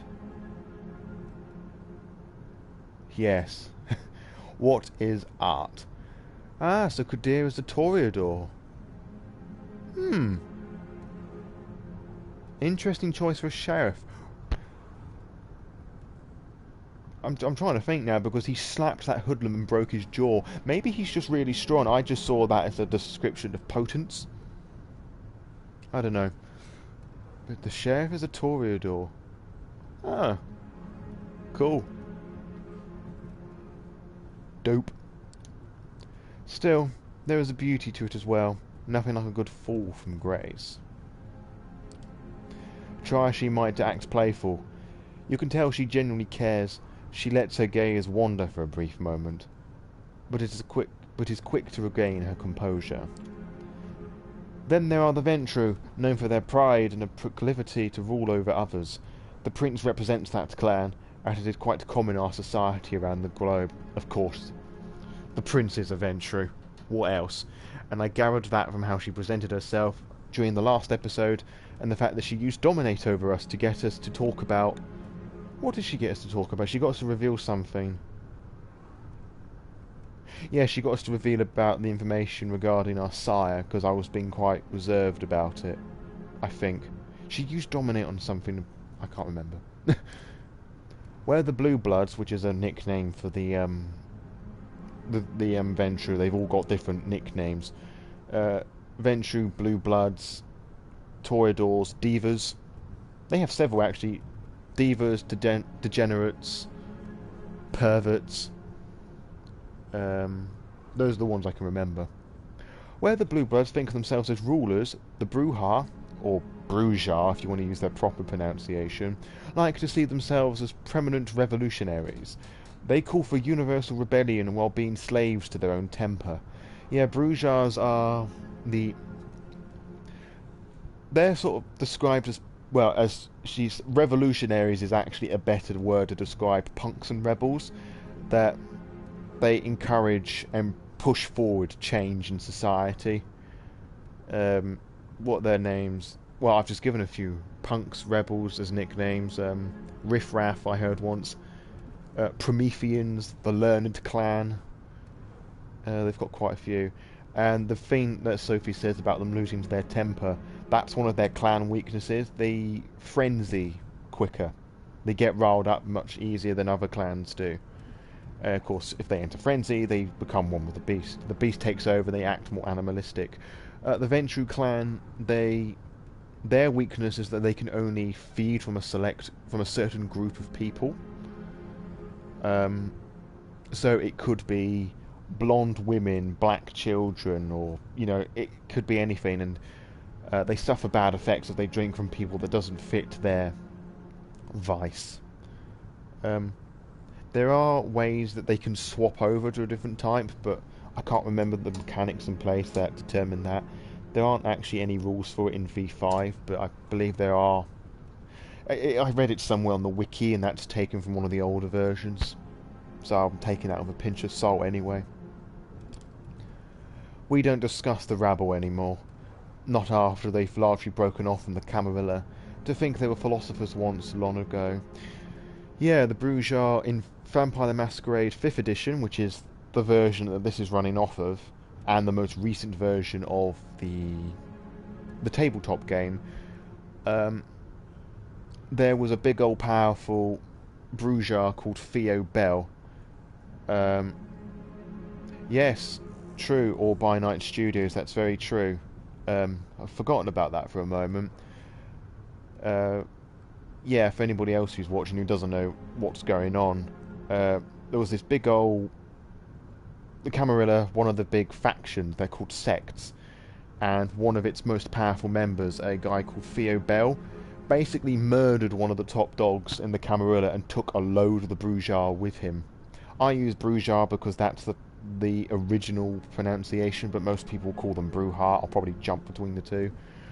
The Bruja mostly defected to the Anarch movement, the Anarch sect, which we encountered one of its members earlier on, the Hoodlum. I've forgotten his name. Howard. Yeah, so they're mostly part of the Anarch movement now. They're the ones who lead it. And I use leaded in inverted commas because the Anarch movement aren't really all that organised.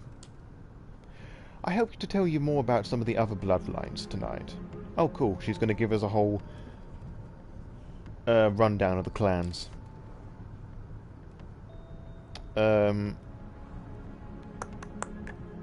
Well, we know the answer to this because we chose the clan we're playing as. Caesar is a Toreador.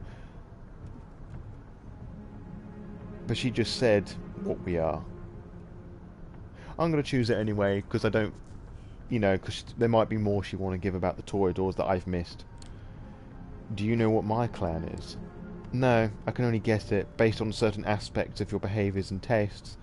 You'll need to come on your own conclusion and seek validation from your clanmates, if you require such a thing. As you have no doubt learned, some kindred fits these stereotypes more than others. The blood is hard to deny, though there are certainly those who try. But that is perhaps a subject for another time. I invited you here for a reason. There's something I wanted to speak to you about. It is customary in our society, especially among younger kindred, to organise into coteries. I wondered when coteries was going to become a thing in Coteries of New York. Sometimes these are called by the prince themselves, or mandated by a fledgling sire. In our case, you may treat it as more as a strong recommendation. I want you to seek out companions, not only because you need to learn more about from our society, but also because it is useful. I said because twice then, didn't I? True friendships are rare among kindred, but having allies, even temporary ones, is something a necessity in these nights. We might be selfish creatures, but we are drawn each other nonetheless. So tell me, are you part of a coterie? Any close allies? I do have those that I trust enough to work with, yes. Not a coterie exactly, though. Not a coterie exactly, though I have joined several of those over the years. Not in over a century, though. Blood Mummy's old. You, however... You would do well to meet some of the city's younger kindred and see if you can find a connection. It's an essential experience for one so young. She puts on a mysterious smile. Yeah, I imagine... I'm going to presume that Sophie is an elder, so doesn't really need a coterie of sorts, just needs a loads of people to account on. I mean, because she said she hasn't had a coterie for over a century, she is at a minimum ancillary.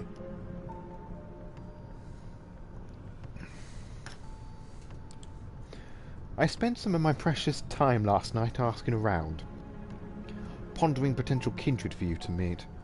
Came up with a sort list of contacts. I hope you appreciate the gesture. She's very kind. Forging a partnership with them might offer perspectives and viewpoints that I cannot provide, lenses through which to view our kind. They are all members of the Camarilla, of course. More or less. You're choosing friends for me. Alright then, let's hear it. Who's on the list? Eager to learn about them, I see. Good. I'm glad. So let us start with the Tremere.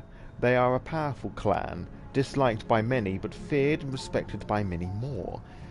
They have been an important part of the Camarilla since the very beginning. Yes and no.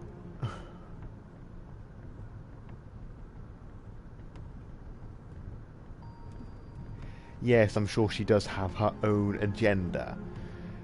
I somehow think that she's plotting something bigger and far more sinister, but keeping fingers crossed that Blood Mummy's going to be a good Blood Mummy. Yes, Tremere, Blood Sorcerers. They've always been disliked, yes, and they were wiped out in the beginning because the Tremere technically shouldn't exist. They were very greedy mages of House.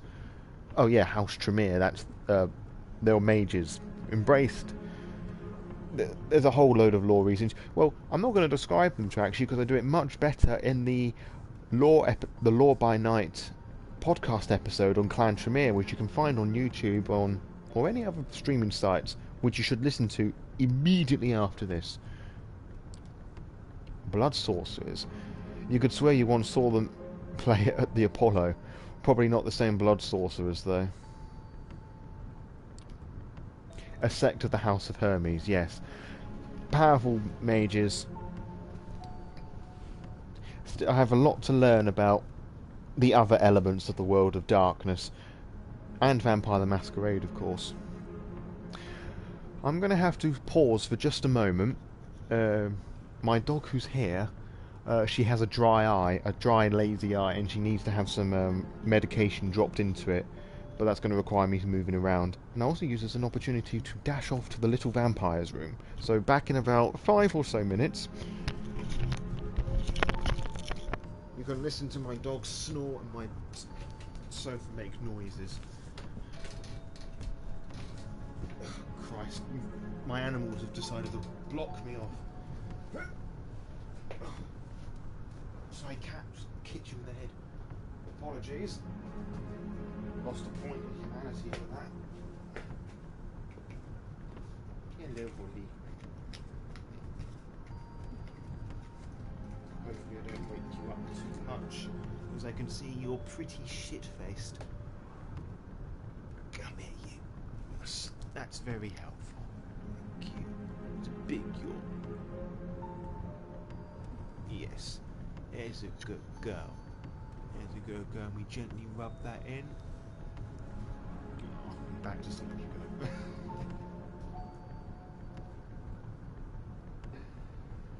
Right. Dog's medicine's done. Now what you do. If you hear any weird noises, it's going to be the cats or the dogs. Back in 5.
moved. I'm sure you heard her make wonderful noises. And now she wants to play with one of her toys. Back onto the creaky sofa. And now the cats have taken up where I was going to put my feet. Great, thanks cats. Cats, mummy cat Lucy, Black Cat, and Simba, her daughter Tabby. They're both old. Lucy's practically deaf. Simba's fucking losing the plot now as well. Right. Sophie snickers. Oh child, don't be caught with that look on your face when you meet a warlock in person. They are adept at using vitae, their own as well as others, to unique and potent effects. Vitae, of course, being vampiric blood. Well, it's blood in general, actually. All the yes. I did have more cats, 2 more actually. Pumpkin, who was put down a couple years ago, and Teddy earlier this year. They both fell apart, and it was the best thing to do, unfortunately. Lucy is, as I said, Simba and Ted's mum, and I'm reckoning at some point Pumpkin and Lucy got it on and produced a whole litter. Hello, Holly. Like, she's just giving me a very cute look. Sometimes I wish I had a camera here so it just made more sense, my pet ramblings, but I don't like filming myself. Anyway, back to the game. Thank you very much. Alright, so what does Blood Mummy want? Since they are quite rigid in their hierarchy, the kindred I had in mind for you might need some persuading. His name is Agathon. From what I hear, he is quite the scholar, very ambitious, the child of a noted Tremere here in New York. Elsing Sturbridge. Sturbridge? That'll do. Spend enough time with Agathon and I'm sure you'll run into her sooner or later.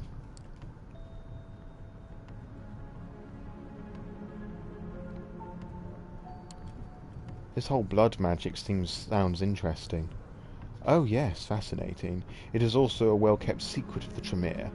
Don't expect them to share it right away. Some things have to be earned. I'm gonna have to go and grab my dog. She's gonna... you're not...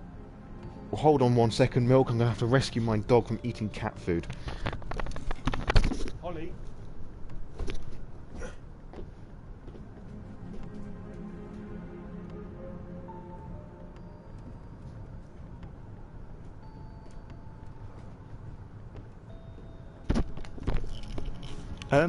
We're quite a bit into the stream. I've been doing this for almost 2 hours now.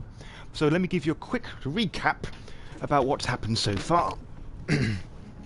We've learnt how to feed. Have to do that. Okay, here's recap. Quick recap. When we last left off, we were being in the previous stream. We had been saved by lovely Sophie here. Since then, she's given us a haven. She's taught us how to feed and hunt in a park where we were attacked by an anarch called Howard. We had the opportunity to fight and run, but I chose to fight because I was curious to see what would happen. We had a little scruff. We were saved by her driver, Gregory, who I presume is a ghoul. We took him to Elysium and he was killed before finding out that he was indeed part of the anarch coterie called the Midnighters. We learnt that Kadir is a Toreador just a few moments ago, which really surprised me because I presumed he might have been an Assamite. I judged that by his curved sword, presumably a scimitar, and his name. What else has happened? We've used some of our disciplines. We've used presence to intimidate Howard. We used celerity to stop Howard from escaping Elysium when he was being killed. And now, Sophie is telling us about some potential kindreds that we should talk to form our own coterie. She's just describing an Agathon, a Tremere, a blood wizard. I think that brings us up to speed. I haven't missed anything. Oh, when we went in Elysium with the Anarch, we had the opportunity to talk to some people. We talked to Kadir, who I presume is pretending he doesn't care for us, but he's, you know, he's the sheriff, so he's got to be big old and stern and hard. We also talked to a Howard, who was a Prima Jean.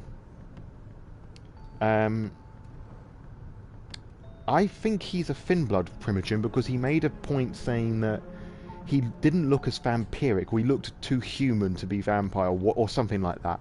I presume he's a Finblood from that, which I find really unusual for look reasons. For our safety, basically. She's been rather nice to us, actually. I think you asked a question in the last stream, are there any nice vampires that look, why is everybody so mean, or why is... She's been quite nice to us. She's given us a nice apartment to live in. She's teaching us how to vampire. Coteries, safety in numbers, basically, is what it is. Oh, we've learnt that Sophie is a Toreador as well. Lots of Toreadors. We had our suspicions confirmed that the prince is Ventru as well. I'm pretty sure that's everything. That's the last 1 hour and 51 minutes in a minute. Well, not friends exactly. It's rare for vampires to be true friends, but alliances, allegiances, that's a good thing. Safety, numbers and all. Right, I think that's everything, so I'm going to push on forward and learn about these other clan members. So, Agathon, Tremere, Blood Wizard, being told he's intelligent guy, scholar, moving on. Anyway, if you wish to contact the young Tremere, I hear you can usually find him in a New Age bookstore. New Age bookstore? What on earth does that mean? In a New Age bookstore out on Broadway. The Tremere have one of their workshops there. Gregory will give you the details. Now, this next recommendation comes with a bit of a caveat. As you recall me saying, most bloodlines have unique features that might not be obvious at a first glance. Alright. Well, there is one clan whose members wear their curse on their sleeve. Oh, is she going to start talking about a Nosferatu? Please let it be a Nosferatu. A Nosferatu! Yes! Sorry. The Nosferatu. The clan of the narrator. I very nearly said his name then. Oh, that would have been a big... Oh, spoiler. Wait, Nosferatu, as in the German expressionist classic? No way. You see, I was thinking more the silent film Nosferatu. No wonder they make their havens and sewers, abandoned buildings and such. Their appearance is hideous and obviously unnatural. You're a smoking vampire, that's unnatural. Had they walked the streets like other kindred, the kind would have learned of our existence long ago. Oh, in good time you will know his name. Did she just shudder? Of course she would, she's a Toreador. It's hard to tell with her usual complexion, but you could swear her skin suddenly took on a more sickly colour. The one I have in mind isn't as big as everyone as the worst of them, but he has no Adonis either. Still, he has some talents and connections that you might find useful. Yeah, in the most recent of vampire lore, the youngest of Nosferatu don't look as hideous monsters, they look just like weirdly goth, is how I'm describing them, because of an in-game feature called the Withering, which basically makes the blood weaker, which in turn makes the clan curses, well, in the case of the Nosferatu, makes their curse weaker. If you look at the Nosferatu artwork on the Vampire the Masquerade Bloodlines 2 website and find the things on the Nosferatu, that's basically what they look like cursed, ill-ridden plague bearers. He might not. The narrator, for some personal reasons, does not like the Toreadors, beyond the fact that they just don't like the Nosferatu. Let's see, I had a Toreador raised by an archaic Nos. That was an interesting character. I'd love to have been a fly on the wall for that session. Hold on, I missed a bit of text out. Ah, no I didn't, okay. His name is D'Angelo, and he is an office, for lack of a better term, in the otherwise abandoned grain terminal in the Red Hook, right next to one of those Swedish stores. The name escapes me. The ones with the awful furniture. Oh yeah, just pour salt on the wound, why don't you? What, IKEA? What connections does he have? You mentioned this D'Angelo has some useful connections. I was just getting to that. D'Angelo does have odd jobs for Kadir, digging up dirt, locating kindred who would prefer to remain hidden, the kind of work the Nosferatu are best at. He's on a case right now, something to do with Kine murders, I think. After your initial brush off with Dear Sheriff, I would think it would be wise to show some goodwill towards his agenda. Assisting D'Angelo with his investigation might just be the thing. She takes a brief pause to look out the window again. I'm going to hazard a guess that it's going to give us a choice of who we're going to go and speak to first. Now come the two more exotic proposals. Exotic, as if the blood mage and the vampire detective were business as usual. You may have heard about the Gangrel before. Oh, now that is an interesting choice, because the Gangrel aren't part of the Camarilla either. They defected with the Bruja as well, to the Anarchs. I'm trying to think, because I've been reading this a lot recently. In By Night Studios' Mind's Eye Theatre book, the Gangrel are an independent sect. Well, they've always been kind of independent, but they align themselves, as of V5, with the Anarchs. Interesting. You may have heard about the Gangrel before. They are a wild clan, in touch with their beast in other ways that might not dare attempt. They mostly keep out of big cities, but there are exceptions. At least they could find...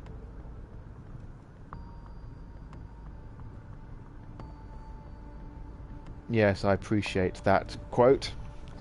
One of my finer moments. The entirety of the Nosferatu script.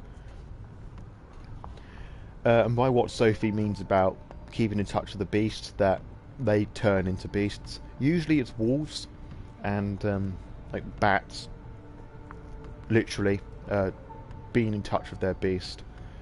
In older versions, if they frenzied, they'd retain like a beastie element, like fur, red eyes. You may have heard about the Gangrel scholar Beckett. He has permanently red eyes. That's at some point he's frenzied and those red eyes have just stuck. I did a joke tweet a while ago, coming up with the stupid idea that anybody made a cat girl Gangrel. Oh god, I'm such a weeb. Nominally, they haven't been a part of the Camarilla for over 2 decades. See, told you. Oh yeah, and I believe in 3rd edition, called Revised, they defected the Camarilla and they were an independent sect as well.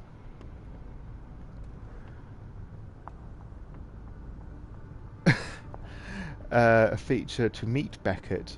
Well, I've mentioned Beckett by name in the Gangrel episode, but I wouldn't be too sure how to portray him as of yet.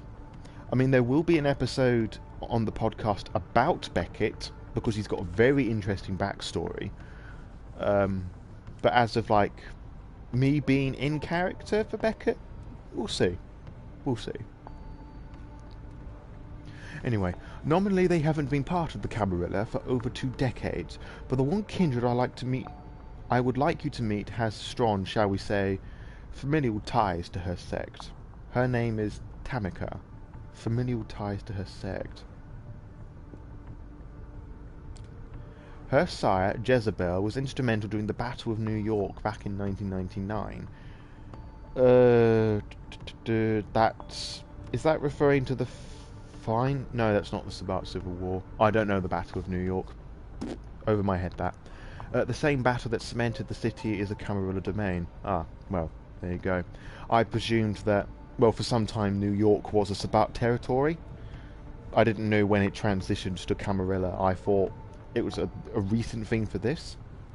Knights of Turmoil. That I don't know about either. That's in a book I've got somewhere. I should read about it. Should be an interesting podcast episode as well. Sadly, her achievements have gone largely unrecognised. So this Tamika, or no, Jezebel person did a lot, but hasn't been noticed. Tamika and a number of her siblings still reside in the domain that they were warded after the battle, Prospect Park. Jezebel herself left the city some years ago, fed up of being underappreciated.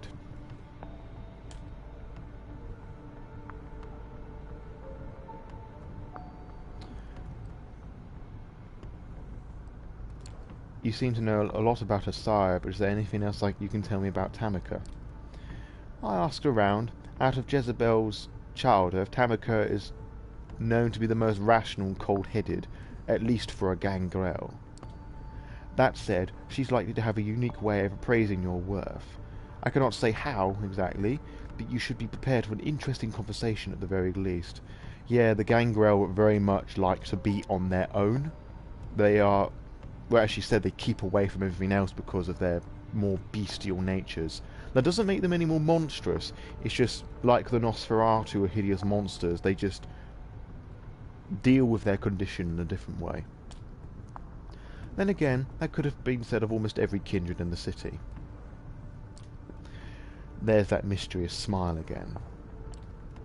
So you see, seeking out Tamika could prove quite educational, if nothing else. And who knows? Perhaps you'll find her temperament to be a welcome change of pace. But speaking of a change of pace, I have one last suggestion for you, though it's one I don't make likely. The kindred who calls herself Hope. Oh. Same with mine, actually.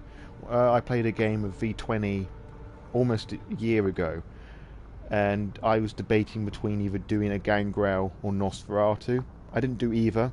I went through Ventry because I had a really weird storyteller who did not want any clans that broke the Masquerade. So, and yet he threw fucking werewolves in the middle of Paris. Anyway, speaking of which, change of pace. I'm guessing by Sophie's description, she is either going to mention a Malkavian or a Bruja. Although the Bruja are, I suspect it's more Malkavian because it's a Camarilla clan. She's a Malkavian, of course it fucking is. That's a good one for you, Milk. They are a uniquely cursed clan. For centuries we considered them mad, insane, unhinged. But those of us who spend enough time with them come to understand the truth.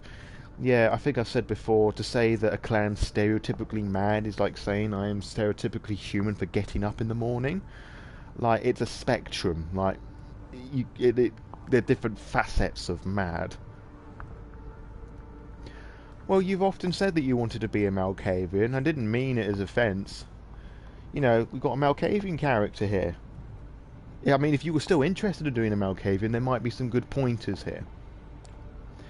It is no sickness, but a unique perception of the world that has them appear to us as unstable.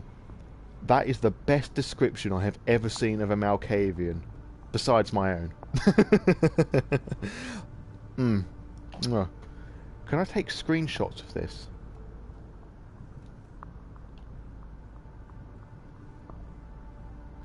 Yes, I can. I don't know if that little camera thing popped up. Beautiful.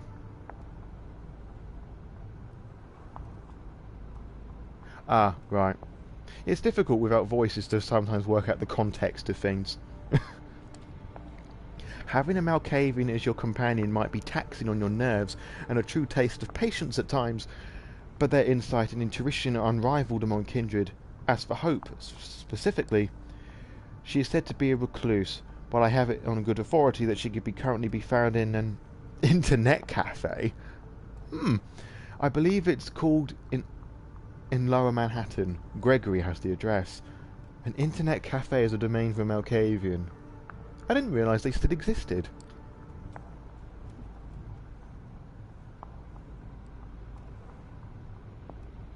Yeah, she's told us about the origins of all of them, but not Hope. I'm going to go with that. Where did you learn about her exactly? One of my colleagues told me about her. He considers her uniquely talented and tapped into current fads among kind. She's not like an influencer or something if she spends her time in an internet cafe, like a Twitch stream or something. Not personally I'll do the whole set block again. One of my colleagues told me about her. He considers her uniquely talented, tapped into the current fads among kind. Not something I'm personally interested in, as I'm sure you know by now. Yeah, as a vampire who's over a century-year old, I can understand that totally. I take his word for it, at any rate. Well, I believe that's all of them. Oh, okay. There's 4. We've got a Nosferatu, a Gangrel, a Tremere, and the Malkavian. That's a nice spread. I mean, I knew this game was coming out, and I would skip all the trailers for this. I didn't know anything about this, like the people that you can meet up with or anything, so I tried to stay away from it, so that's why I'm a bit surprised by... Not so much surprised, it's an interesting choice, and I quite like that.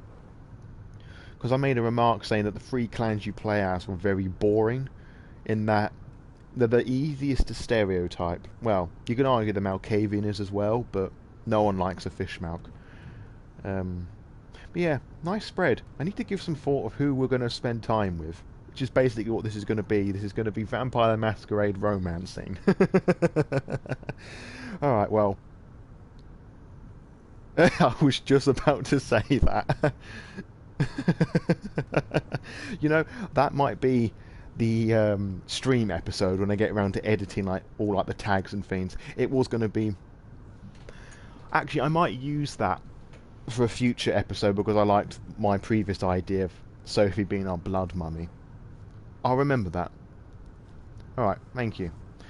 Right. Well, I believe that's all of them. I still have a few social calls to make tonight, so I'll leave it to you. Use tonight and tomorrow night to arrange some cordial visits of your own. Oh, she's letting us out and about. Well, that didn't take very long to prove ourselves. I will send Gregory for you as soon as I have further need of your services. Oh, that reminds me. You'll need a car. Join us downstairs, won't you? She smiles once more and turns to her driver. He helps her put on her coat, and the 3 of you leave Sophie's apartment. Sophie points to one of the cars near the building as Gregory hands you the keys. Jesus Christ, she's given us a car. Very generous. It's a rather inconspicuous compact car. A decent looking, if not luxurious ride. Hey, I'm not a car person.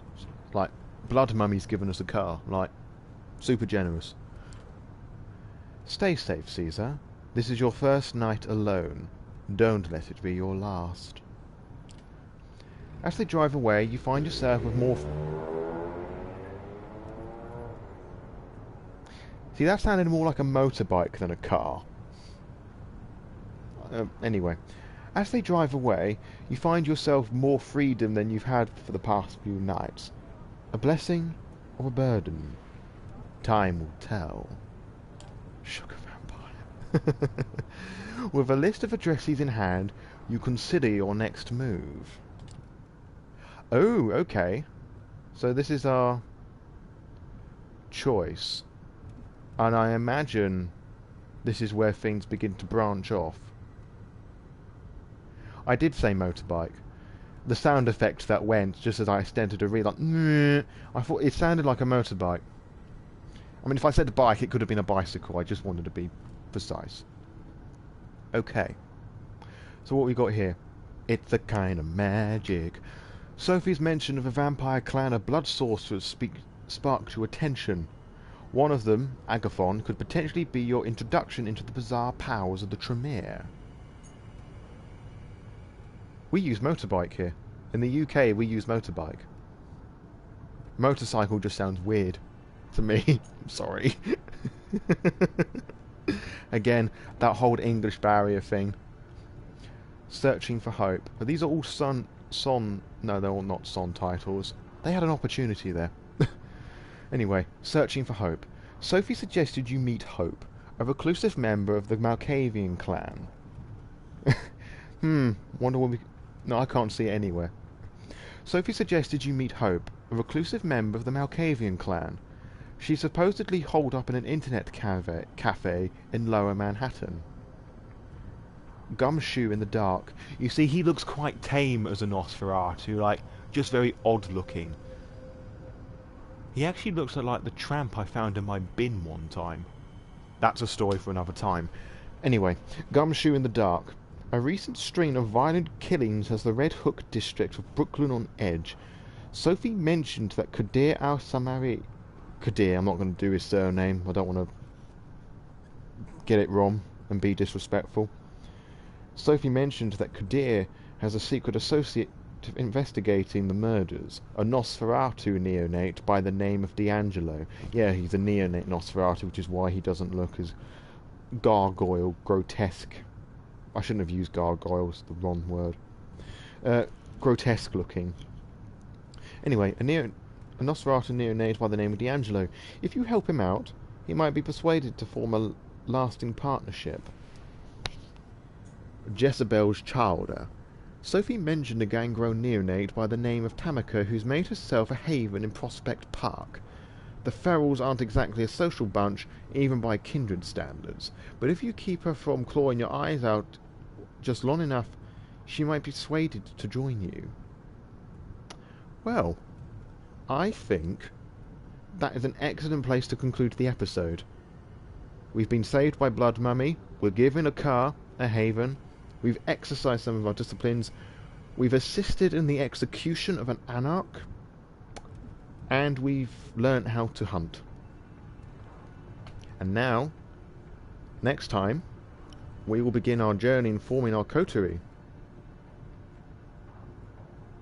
Why does, if I go up, it skips the Nosferatu, but coming down it doesn't miss the Nosferatu? I don't like that discrimination. Doesn't do to the others. Anyway, I'm going to call that there.